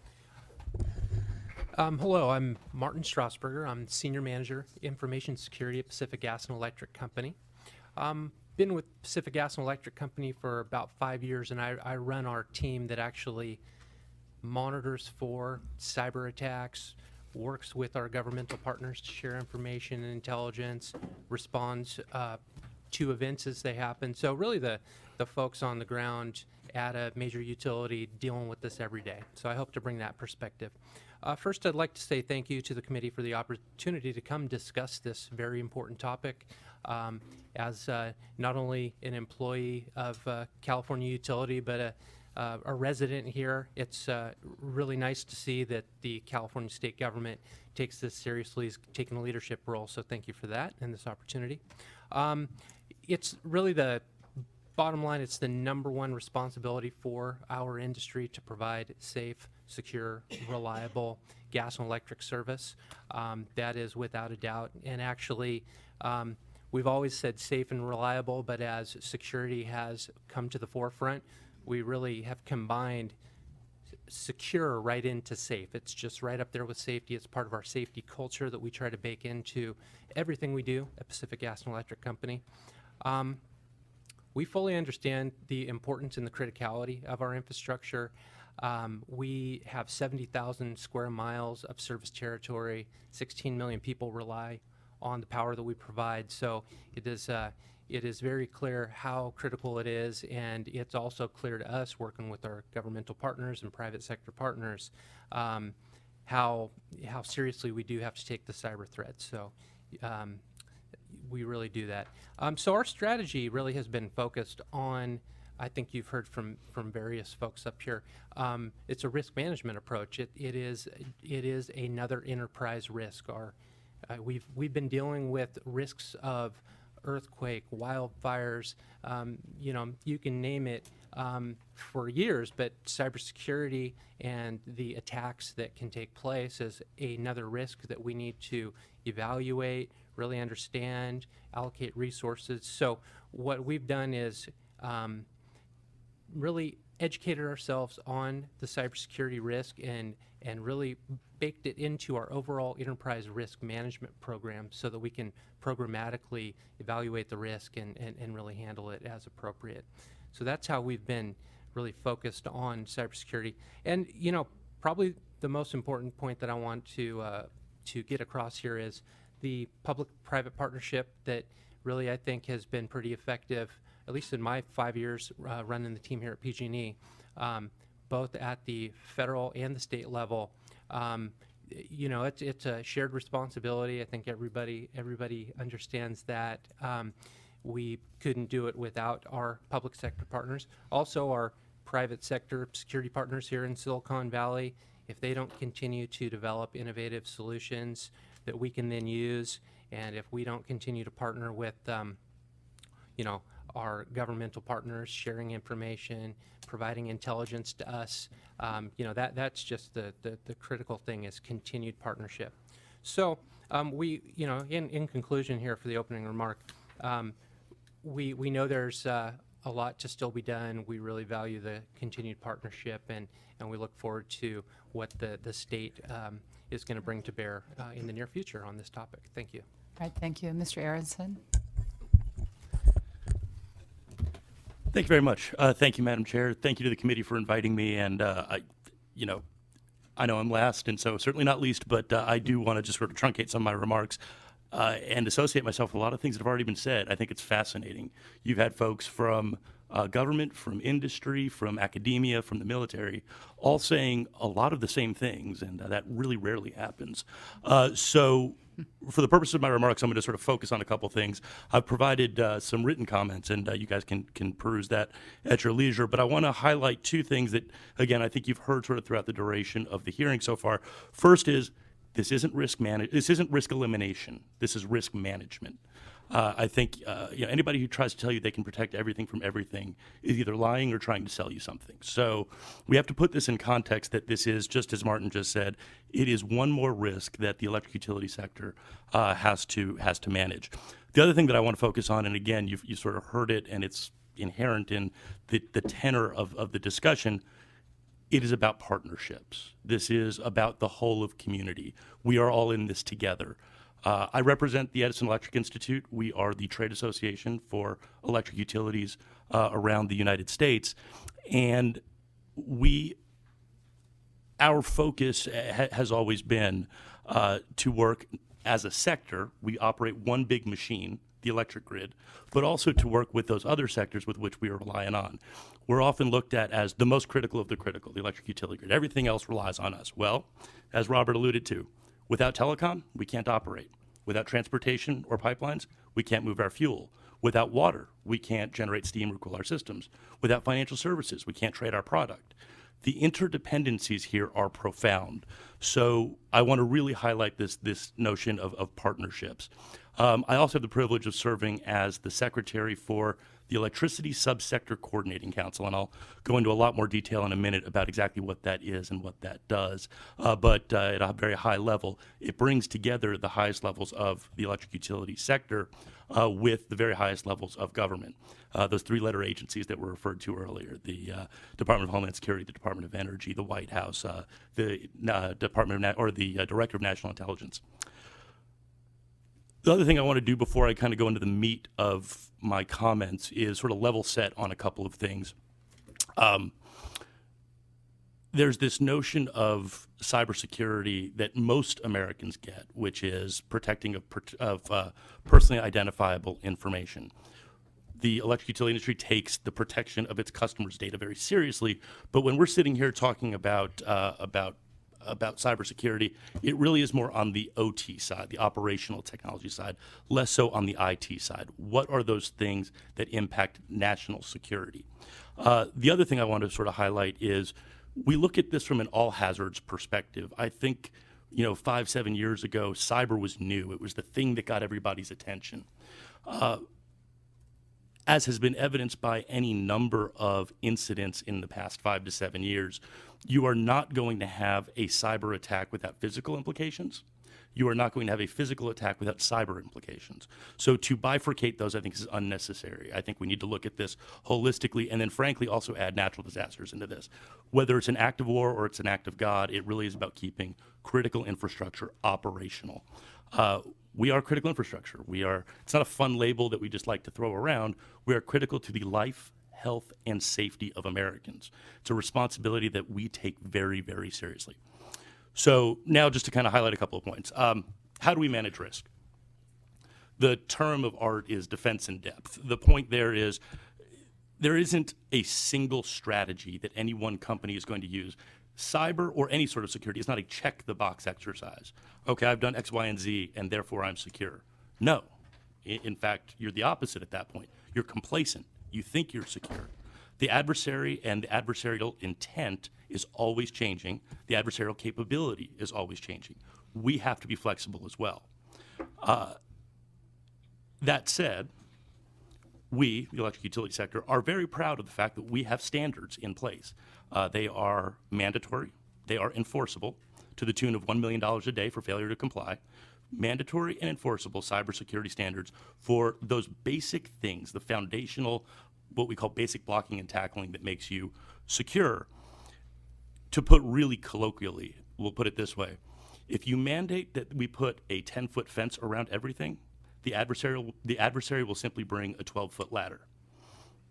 We want to make sure the adversary is bringing a 12-foot ladder. We don't want them to just simply walk in and be able to do whatever they want to do, but to pretend that 10-foot fence in and of itself is security would be a fool's errand. So we have to be very careful to talk about the dynamism, as Robert alluded to, of the adversary, and therefore the dynamism of how we protect our systems.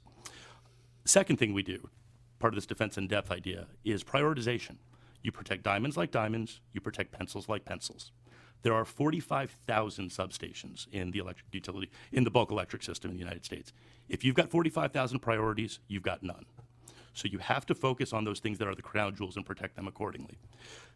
This goes into this theme of resilience, and there's sort of 3 R's associated with resilience. It's redundancy, it's response, it's recovery.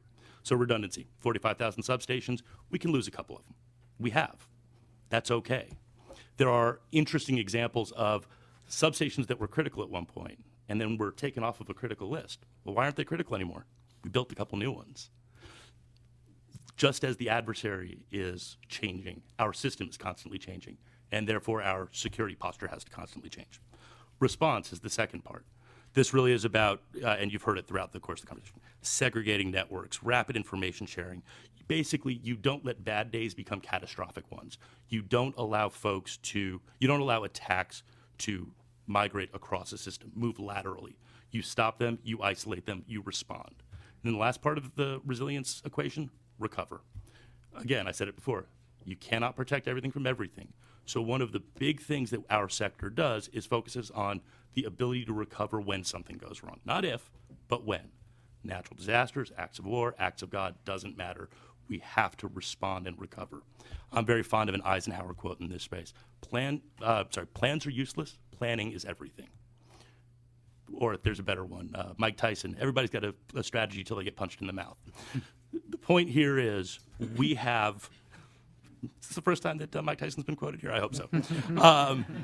The point here is we are constantly going through the process of working with other sectors as a sector and with our government partners. And so for the sort of remainder of my remarks, I want to talk about partnership and some of the things that have been highlighted before. As I said, I work as the secretary for the Electricity Subsector Coordinating Council.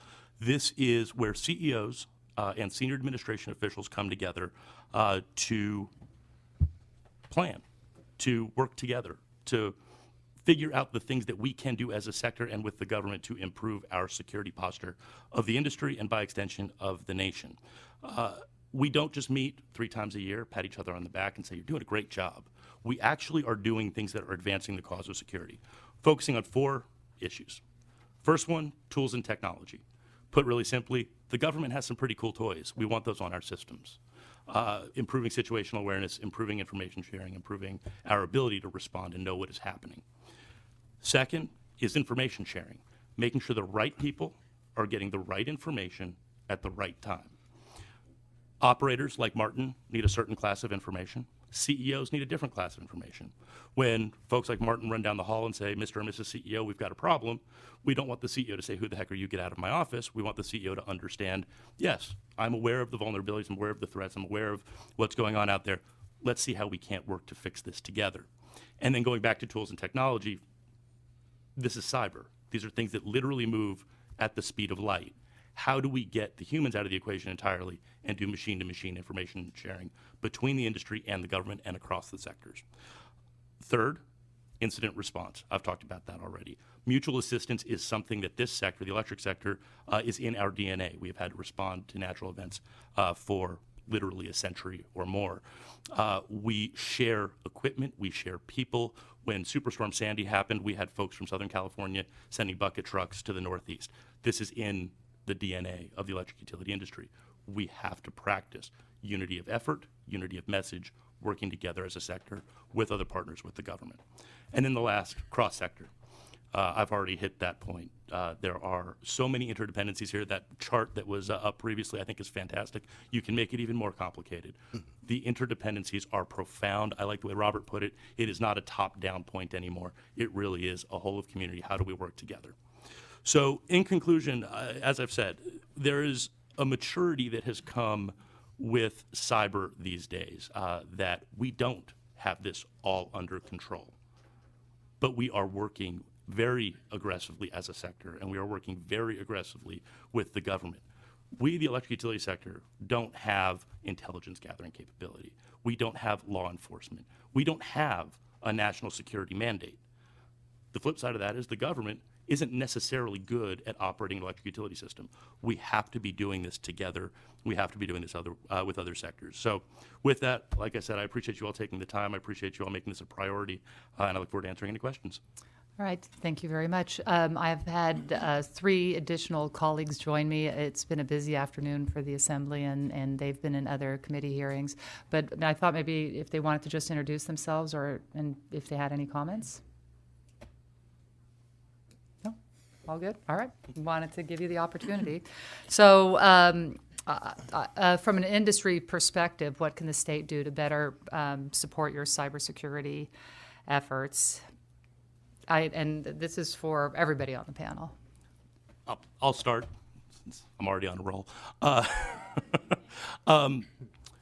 had a privilege of serving on a National Governance Association task force on cybersecurity, and Chief Information Officer for a state that has escaped me said something fascinating. States are the consequence people. When something goes wrong, it is the National Guard who was here before, it is the governor's office, it is the first responders, it is law enforcement. So I want to associate myself with 2 comments. One was this idea of workforce development. I think that the more that the states can help to provide the cyber workforce that we all need, folks like Martin are in high demand. I think that there's a profound role for the states in that venue. And then the second part is this idea of response and recovery. As we continue to plan, as we work as an industry with other sectors and with all levels of government, international, federal, and state, I think to the extent that you all can put an emphasis on partnering between the sectors and the state government and the resources that you all have, that would be very, very helpful. Yeah, I would, as somebody who runs a cybersecurity team, it is difficult to get qualified people. So it's been said before here, really supporting education and getting a good pipeline of qualified cybersecurity professionals trained up and ready to serve in organizations like Pacific Gas and Electric Company be immensely helpful. And then I was happy to see on the previous panel, actually the 2 groups that I would call out at the state level, National Guard being able to help with response activities, and also the Office of Emergency Services as well. I had participated in the previously mentioned cybersecurity task force, and that was a good experience seeing how various agencies are coming together, trying to put together response plans. So foster education in cybersecurity and also that response assistance and preparedness activities. Did you have a question, Mr. Gold? Yeah, so in terms of education, I'd like to know, what that looks like. Before I was elected, I was on a community college board, and I was actually talking with people in this realm, and they were interested in putting together an AA degree, and they thought even people with an AA degree that had this was immediately employable. So where do you get your employees now? And as you had mentioned earlier, is there a role for the state to do something that's certified or whatever that would provide a pipeline to government and business? Let me take a shot at this. So the National Institute of Standards and Technology, NIST, under Department of Commerce, has done some work on workforce development, on cybersecurity competencies. And I don't know what the number is, but it's around 40 different skill sets associated with cybersecurity, which is a good start in terms of understanding, I think, what are the different competencies within cybersecurity that people need to focus on. And they're everything from operational constructs to, people who actually write code and develop applications. In terms of what the states can do, there is an effort at the national level to promote education in K through 12. To start making, we have a generation of people right now who have absolutely no sense of what privacy means anymore. They put things on the web, that they're completely exposed in terms of personally identifiable information. But you have executives who use the word password for their password. So we have a cultural problem in terms of instilling in people good cybersecurity hygiene. And I think that has to start very young, and I think the states are in an excellent position to bring that capability into the early education process. As you move up to the higher levels of the education, people respond, institutions respond to incentives. If there's a way to help make sure that some research monies are devoted towards this question of how do we prepare the next generation of professionals to be able to deal with the kinds of attacks and threats that we're likely to face, and they're going to evolve. How do you prepare people to deal with what someone once referred to as the unknown unknowns? We don't have visibility into that, but we know we have to prepare for it. I think that really can happen at the state level and in a way that is far more effective, frankly, in terms of implementation than at the federal level. I mean, I'll just add a couple things. One is I've had some of my best luck getting talented individuals who have previous military experience. I have a former Marine as my lead analyst on my security operations team. He's great. So if there was some ability to foster programs whereby veterans would get additional training in possibly community colleges, preparing them to come on in sort of the entry-level ranks into our security teams. Additionally, I have had some good luck with our internship programs, getting folks from UC Davis and such with computer science degrees. Now that's more of a, good technology, general technology education, and then I have to teach them the cyber angle. But so if somehow the programs like computer science at UC Davis would require security-related courses, and even, and this would be the carrot on the cherry on top, knowledge about industrial control systems and SCADA systems, because I don't think anybody's coming out of school with knowledge of that other than electrical engineers who we then hire in to actually run the SCADA systems. So those are the comments I have on that. All right, and then I just wanted to, I don't know if Mr. Mayor had additional comments beyond education. Is there anything that the legislature can do to kind of help the industry with their cybersecurity efforts? So let me get to the heart of sometimes the issue that we're talking about, and Scott said it by affirming the role of the public-private partnership. One of the risks that we face is that there could be a tendency by states to let state regulatory commissions apply regulation to this area. All right? And our view is that regulation is a slow process and it cannot keep up with internet speed activity, which is what we're dealing with. So reaffirming the kind of national policy that we saw the president talk about or the FCC chairman talk about, I think would be very helpful. And by reinforcing those initiatives that do involve partnership, finding out the best examples within California, you heard different people here speak about their relationship with industry. What is it about that partnership that really works well, and how can we extend that in ways that leverage that working together?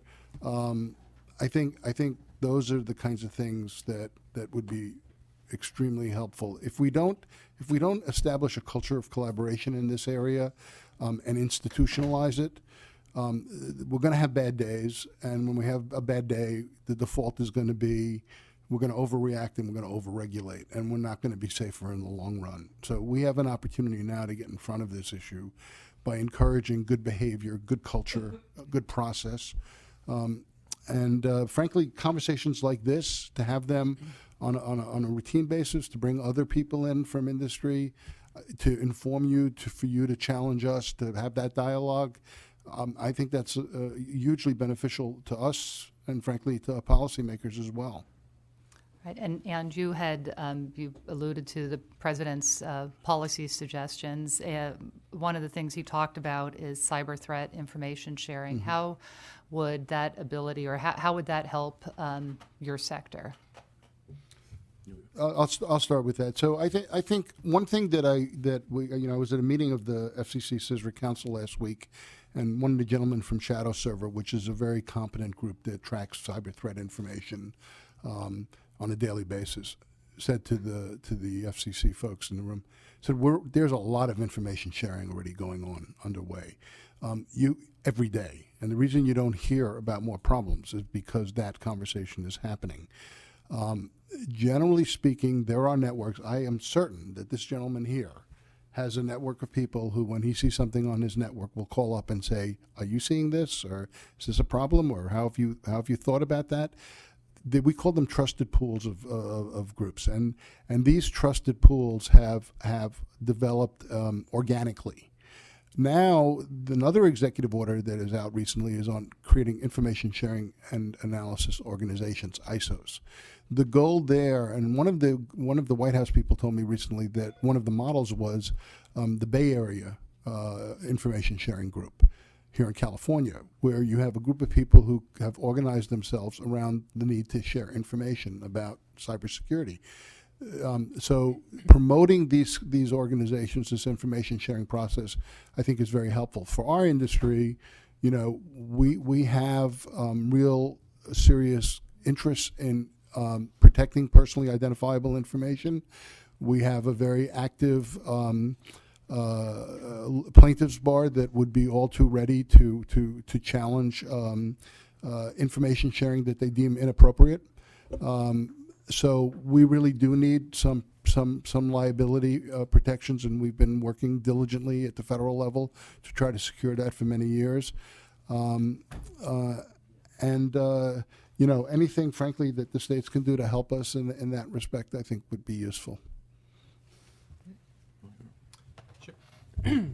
Yeah, from a practitioner's perspective, the sharing of information is just very, very useful. You mentioned the ISACs, Electric Sector Information Sharing and Analysis Center is one of the ISACs, and many folks might have heard of the FS Financial Sector ISAC. They're probably the leader in the model, but ES ISAC is close behind, and what it does is it enables us to more anonymously and safely share information. So I have no hesitance to share information with the ES ISAC about what I'm observing on my network.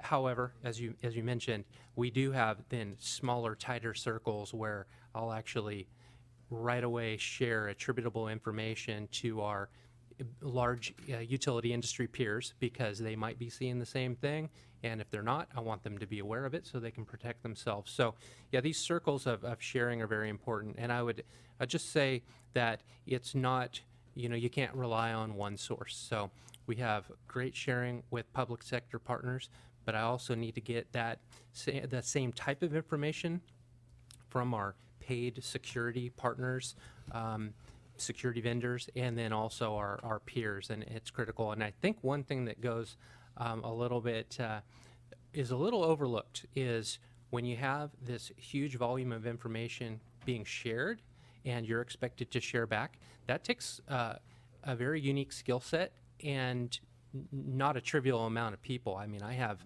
2 people that do intelligence on my team, and we're very proud of our capability in that regard. But all the information you get, by our calculation, probably half of it is not good, and we vet it and filter it and throw it away.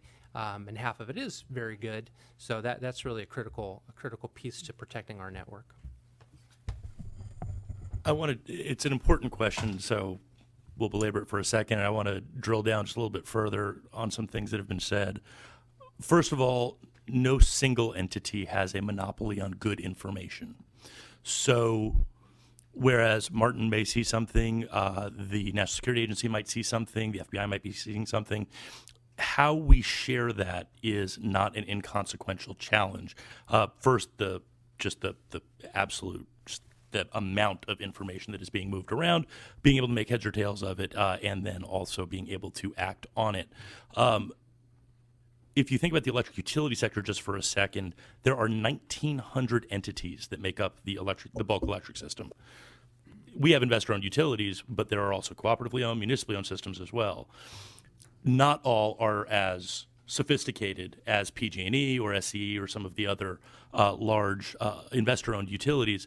So ISACs are incredibly important. Martin and his group can be a part of an organization that's this trusted community. Maybe it crosses sectors. Maybe it's because of a service that they're buying. That can generate information that can be beneficial to all. So to bring this all back to something that the electric sector has done, the ESCC, the Sector Coordinating Council that we have convened, recently undertook 2 projects. One was to look at our ISAC and make it as responsive to the community as possible, not just the investor-owned utilities, but the co-ops and the munis as well. The second thing that they did was to deploy something called CRISP, the Cyber Risk Information Sharing Program. And what CRISP does is leverages, I'm going to start throwing acronyms out, and I'm sorry, 2 pieces of technology that standardize the way threat information is shared, STIX and TAXI. The benefit of STIX and TAXI is it is standardized. Everybody can benefit from it. The financial sector has something called Soltra Edge that leverages STIX and TAXI as well.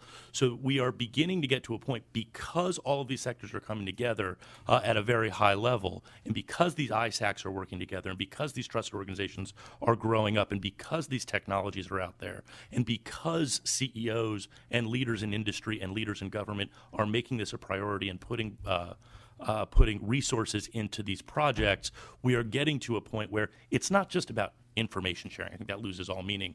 It really is about how are we getting the right information into the right hands at the right time.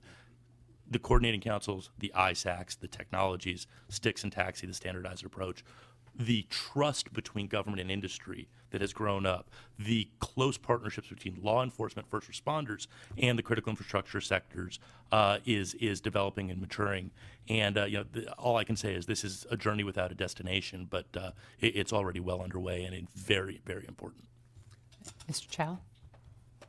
Thank you, Madam Chair. I think all 3 of you gentlemen talked about partnerships and information sharing, and I think you touched on some of you probably answered some of my questions, but obviously information sharing is extremely important, and there are different levels of information that could be shared, obviously, and at the very rudimentary level, you have information that could be used by pretty much all industry or even all everyone.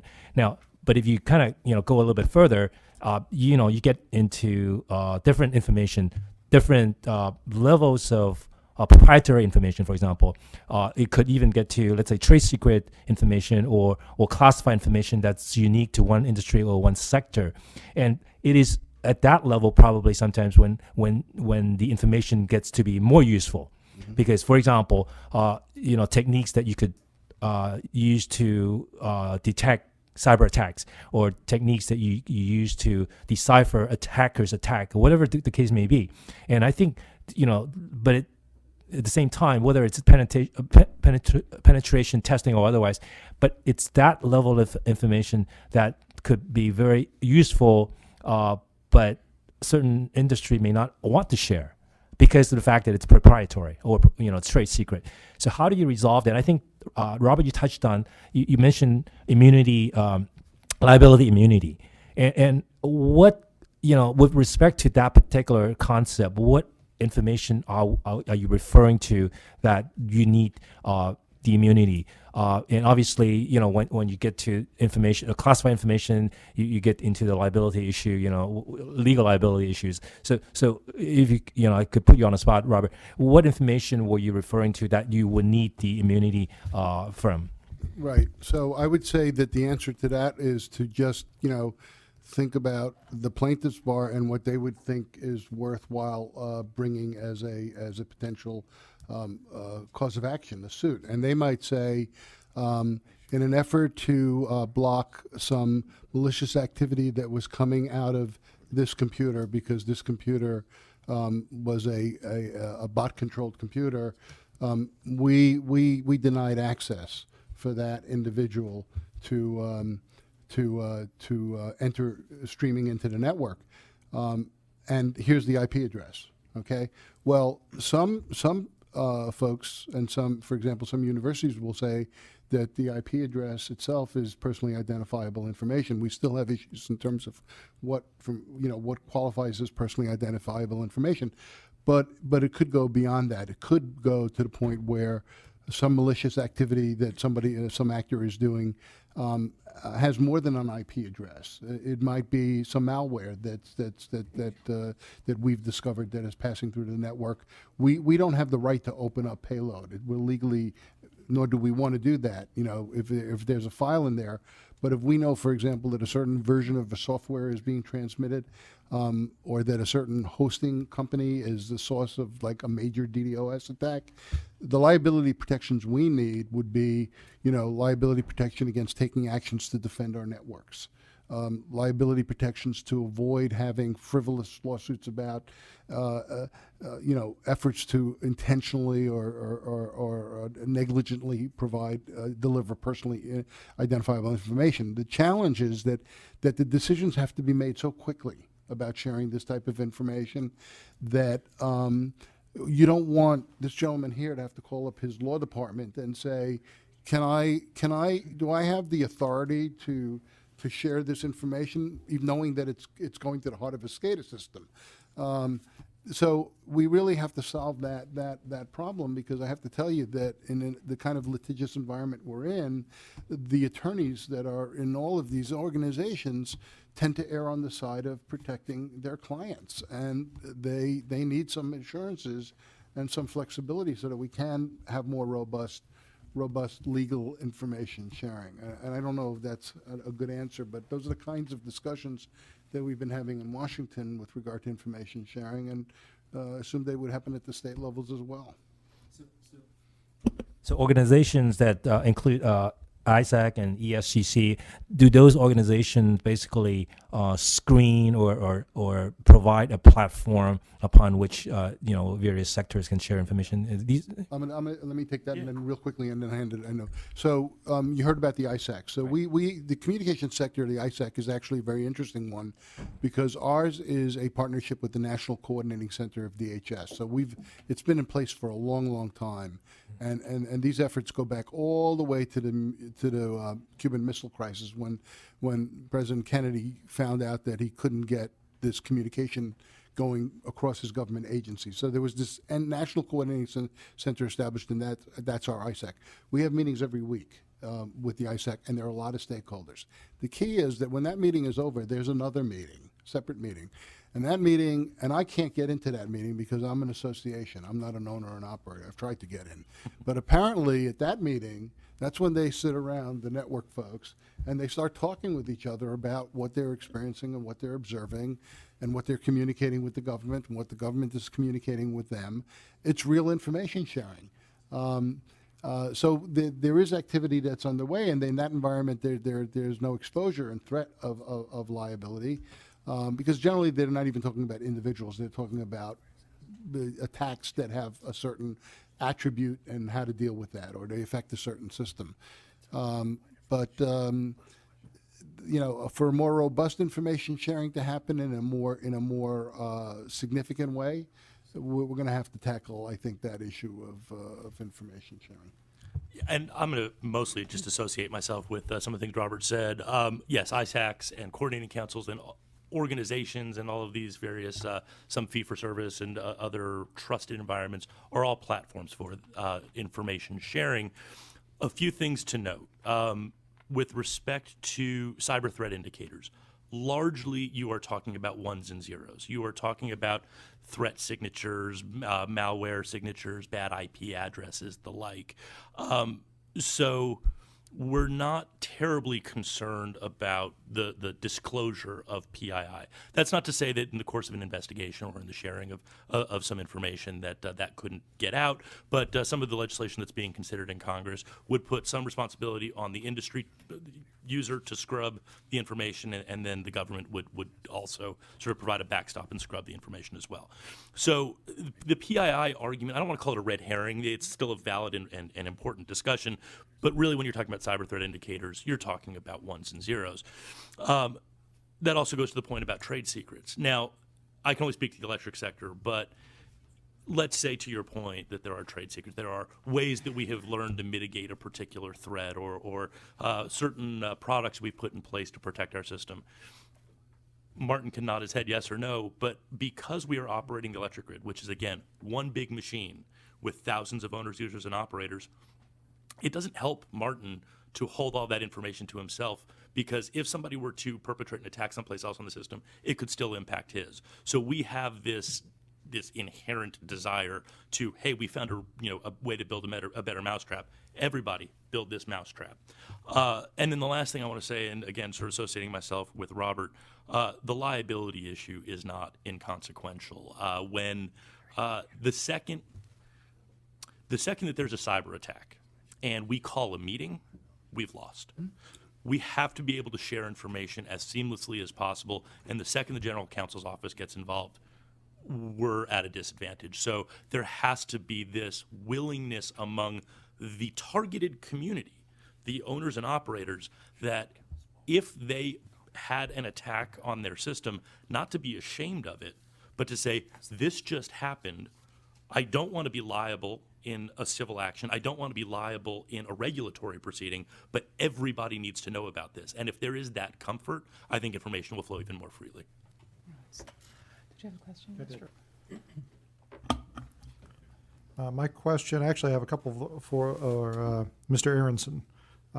First question concerns a comment you made about operational technology versus informational technology, and I found it very interesting because I understand the argument that the impact of a cyber attack on operational technology would be more severe because it has the potential to actually physically shut down the system. But I would think that operationally it would be easier to harden a system against an external attack from an operational standpoint, as opposed to the IT attacks, which are much more difficult to defend against, one would think, just because those are systems that are designed to be accessed externally. So I wondered if you could tunnel down on that a little bit.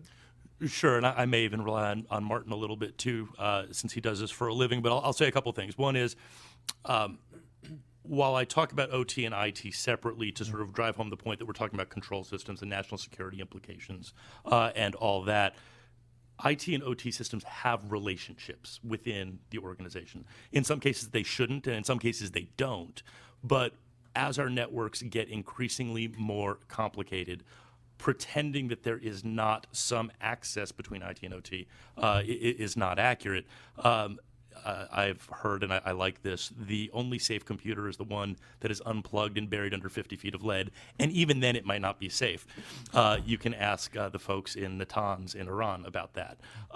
There is no such thing as a safe computer, and so I do think we need to kind of understand that OT and IT, there is a relationship. IT systems, business systems, adversaries attacking those for economic crimes, It's a big deal. It's very important. It has an impact on our companies and on our nation. Trade secrets are a problem. Losing credit card numbers and other PII is a problem. The reason I make that distinction between IT and OT is when we talk OT, we really are talking specifically those control systems, those things that keep the lights on. Okay, thanks. That was very clear. Thank you. The second question concerns the information sharing tools that you were referring to. And I'm interested in the fact that those are themselves electronic information sharing tools. And I wonder if that doesn't create yet another vulnerability, because that could be a point of attack from a cybersecurity standpoint. Someone could gain access to the information about vulnerabilities in the system and use knowledge of those vulnerabilities to exploit them before they're fixed. So, and again, if Martin wants to weigh in, I would, I would welcome that. I will say this.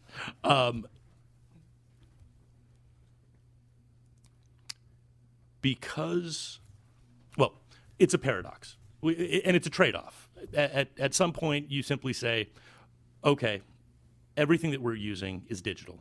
Our networks are integral to our very way of life. We have two options. One is to go back to analog.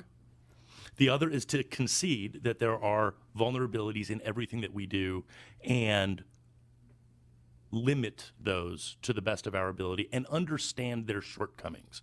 So yes, CRISP, Sticks and Taxi, all of these various things. One of the biggest concerns of a lot of cyber operators is trust of the information that they are seeing in front of them. Is this readout accurate? Is this piece of intelligence from a trusted source? And there are a lot of ways that they operators identify what a trusted source is.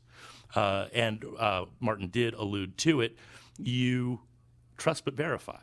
So to pretend that the transmission of the cyber threat indicators through electronic means like CRISP, through Sticks and Taxi, are in and of themselves completely secure. We can't pretend that that's the case either, but the alternative is to simply go back to analog and run a really inefficient system. Okay, well, let me ask it a different way, because I think you answered a different question.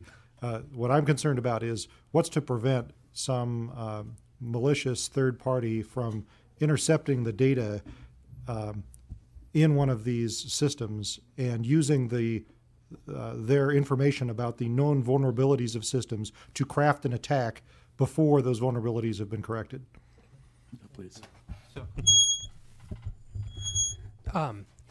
So on that question, the information about vulnerabilities is basically public information. So the bad guys who research and find the vulnerabilities will sometimes publish that information, or they'll start using it, and the software vendors will announce the vulnerabilities. And we have the National Vulnerability Database that actually catalogs vulnerabilities. So really the existence of a vulnerability in a particular version of a product, what that vulnerability is, the details, how to exploit it, publicly available information. What is private, obviously, is, okay, I do a vulnerability assessment of my infrastructure, and do I discover this vulnerability in my infrastructure? And if I do, which systems is it on? That is super private information that we don't share.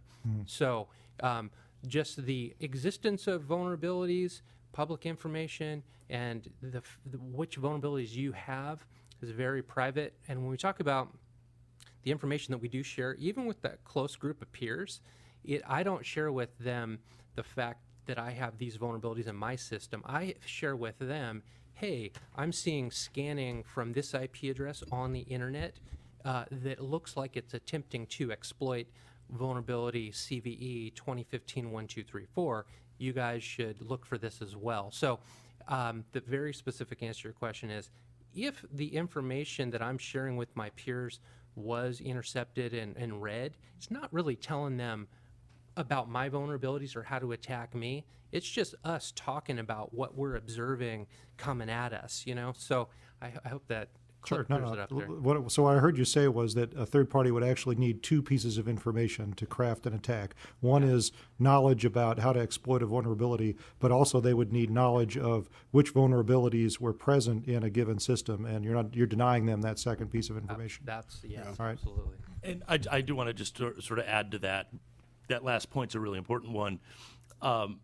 One of the elements of resilience that is in the electric grid is this biodiversity, the fact that it grew up in fits and starts over a century plus, and so PG&E system in a lot of ways is very, very different from other systems around the country.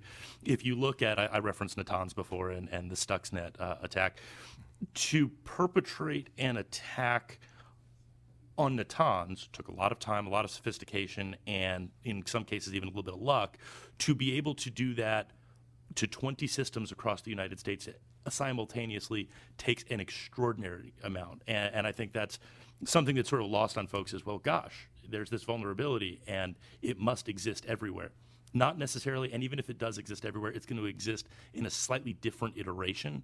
And so that in and of itself provides a certain layer of protection and defense as well. I see. Thank you very much, gentlemen. May I share one anecdotal piece of information with you? As long as you also answer the question of what are the similarities between hieroglyphics and cybersecurity. You can weave that into your response. Who was it? It took, I'm trying to think who the gentleman was who deciphered it, but it took him quite a while to do that.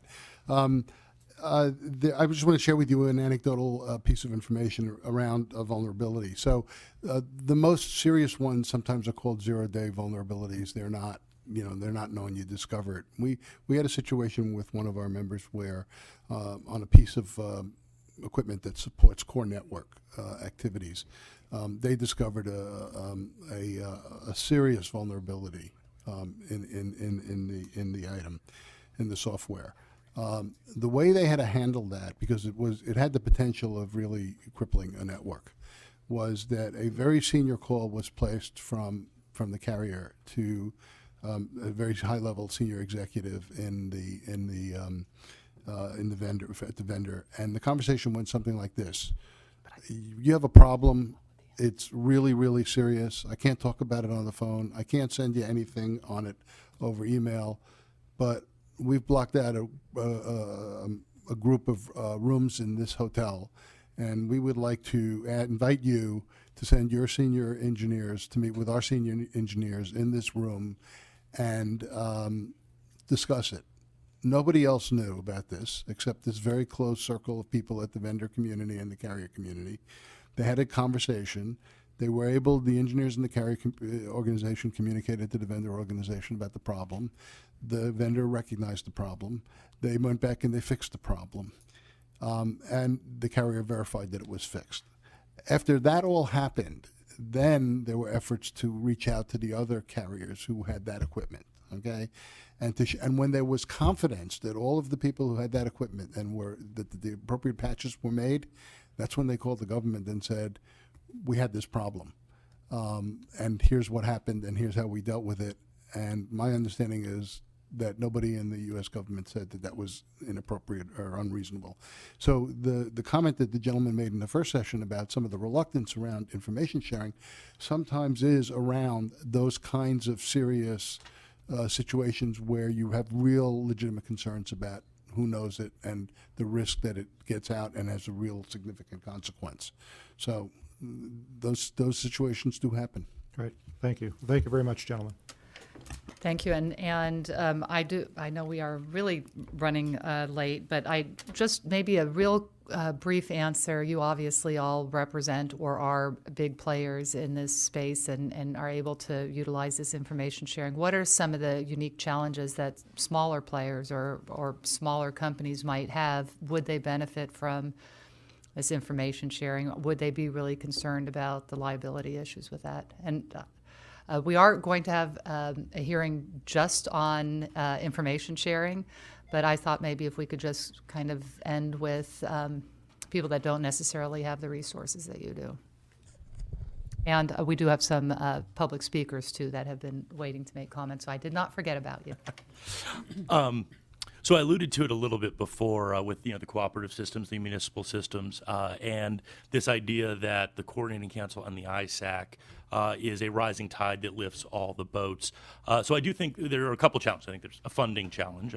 Not all companies are going to have the resources that some of the larger investor-owned utilities will, but because we are operating one big machine together, there is a willingness to really sort of share the largesse for the benefit of the good. But I do think anything we can do from a resources perspective for some of those smaller entities, and then going to the point about workforce for them as well, especially with some of the really small rural electric cooperatives where, the person who is answering the phones is also the IT coordinator. I do think that we have to recognize that there are some limitations on their capabilities as well. But I think from the electric utility perspective, there is this culture of partnership that overcomes those challenges a little bit, but I don't want to gloss over it. I do think that some smaller entities could benefit from, again, resources and workforce and some other support. The last thing I'll say, I know we're running short on time, the NIST framework played a important role in this as well.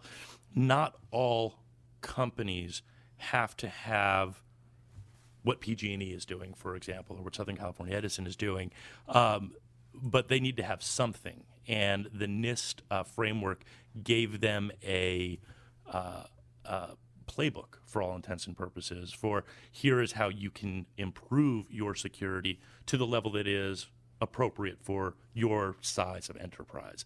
And I think understanding that not all critical infrastructure operators are created equally is an important important step in understanding some parts of the sector need to do more than others, and some parts of the sector have the capability to do more than others. So there you go. All right, thank you. I'll say just a quick comment on that. I don't believe that the smaller entities will really be able to make much use of intelligence until we've been able to really get it automated. And what I mean by that is the government and larger entities are, I'll speak for us, we're happy to be the ones who figure out how to really put a good process in place to vet the quality of the intelligence and get its reliability really, really high. I told you I probably throw out 50% of what I get. So get that data that's being shared to a very high quality level so that it can be just automatically ingested by, say, the firewalls and such at these smaller entities and used in an automated fashion. So two things. One is the vetting and getting the quality high, and then also supporting the technology vendor communities in their efforts to build capabilities into their equipment like firewalls that can just automatically ingest this information, because no small entity is ever going to be able to actually have a staff of people to do it like we have to do it if we want to. It's really going to be that automation is when they're really going to be able to start to benefit, I think. Yeah, so I was told that another association, the National Telecommunications and TCA, that focuses on small companies, had a recent member meeting, and they had a session on cybersecurity and the framework, and they had 500 participants in the meeting. And I think the way they saw that is that folks in those organizations had a real appreciation that this is an area that they need to learn more about and understand what they can do. I think the challenge for those small companies is going to be the cost of implementing some of the tools and the technologies, and that I think is why the incentives question was brought up in the executive order, and several U.S. departments were asked to do some analysis around incentives. And if we're going to expect these organizations to make certain investments that they can't recover for through their existing business model, we're going to have to think about some ways to find funding for that. And whether that's through tax credits, through grants, through some other mechanisms, the only people who really are in a position to help structure incentives are the government at local, state, and federal level. Right, thank you. And we had a couple of speakers?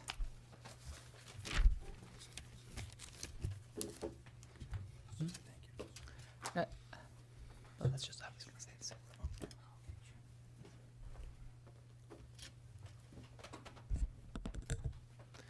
Well, thank you, Madam Chairwoman. I really appreciate this opportunity to be here today. I've never come to a hearing before, so it was a real delight to see how the process goes. My name is Sean McNally. I am a mathematics high school teacher, and I have been affiliated with the Air Force Association's National Youth Cyber Education Program. There are many questions here tonight about what are we doing in education to increase the number of students who are pursuing careers in cybersecurity.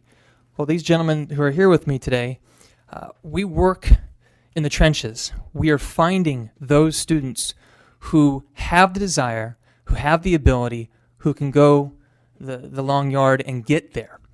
Now, today I spent my morning at Casinos River College at one of our 5 cyber camps that we're having this summer. We secured 5 cyber camps from the Air Force Association when they only offered 12 for the whole nation. I think that was a real win for California. And these cyber camps occur at our community colleges. We have one at CRC, we have one at Folsom Lake College coming up, and one at Sierra College that Steve Linthicum is a professor at. I have had the opportunity to be his Greater Sacramento Region Cyber Patriot Middle High School coordinator. I've had the opportunity to speak with the principals, superintendents, teachers, and show them how to be Cyber Patriot coaches, which I first began that role in 2011. It's been a real joy to see these students step up, show what they know, and break through all these age barriers, because kids of all ages can see that they can excel in this area. And I don't know, one of the questions was about pathways. We are trying to break down barriers that keep these students from finding these pathways and ultimately getting a job in cybersecurity. Partnerships, I've heard it all night. I can't say it enough times. I've been blessed to partner with Wells Fargo, with Aerojet. I'm hoping to continue partnering with the Sacramento FBI Cyber Squad. They've come out to my campus and talked to my students about cybersecurity and being safe on the internet. It's just a tremendous effort that this group of individuals are putting forth, and some that couldn't be here tonight. I will make myself available at other times. You can pick my brain as much as you want. I tried to script something for you today, but I know we're short on time. So I'll table me for another time, and feel free to email me or call me. I did give the gentleman behind me my contact information, but I'm really excited to share with you the good news of how we went from having 5 teams participating in the Cyber Patriot competition in 2013, 2014 to having over 60 teams compete this past year in Cyber Patriot 7. There is a 7-minute video I'm not going to show tonight, but I will challenge all of you to YouTube search Cyber Patriot 8. It's a Roman numeral 8, VIII, and it says like gauntlet with firewalls or gauntlet and firewalls. That 7-minute promotional video that Air Force Association created will tell you all of our efforts and how exciting this competition is for our youth, not just in high school, but also in middle school. We are working diligently to create that pathway, get these kids early, and set them on the right path so that someday they can get a security clearance and work for us. Well, thank you so much for coming this evening, and make sure you pass out your cards. I'm sure a lot of people are really interested in what you're doing. Did we have somebody else that? My pleasure. Okay, thank you. And I just wanted to make sure. Pin this thing down here. Yes, and I just wanted to make sure we kept it brief, so. And it will be brief. All right, thank you. My name is Steve Linthicum. I'm a professor at Sierra College. Looking back in my years, I think I've been teaching cybersecurity for since 1999, and hold a major certifications, industry certifications associated with cybersecurity, including for those here, CISSP, for example. And everything that Sean says is correct, is absolutely correct. And I want to thank you for supporting workforce development at the community colleges. Senate Bill 1070, which was a pathways funding, enabled me to support this program, Cyber Patriot, to create these camps, do this really cool stuff. And I did it for somewhat selfish reasons. I wanted to have a pathway that disappeared in about 2000, 2002 with a dot-com bust. And what we saw was IT courses eliminated from the K through 12s, from the high schools. And so I'm working diligently trying to bring them back in. If I can find students that are lifelong learners, that's the key here for cybersecurity.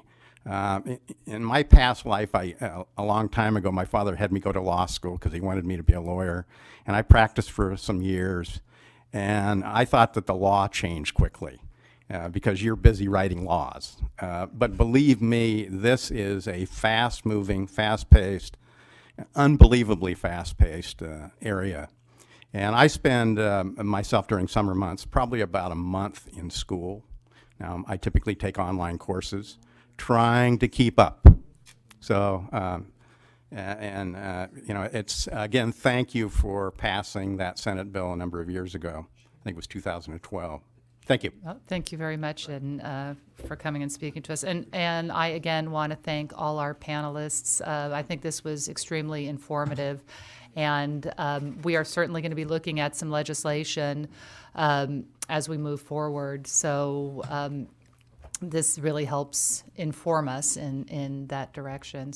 And again, I know many of you in the room traveled a long way, and we deeply appreciate it. Thank you.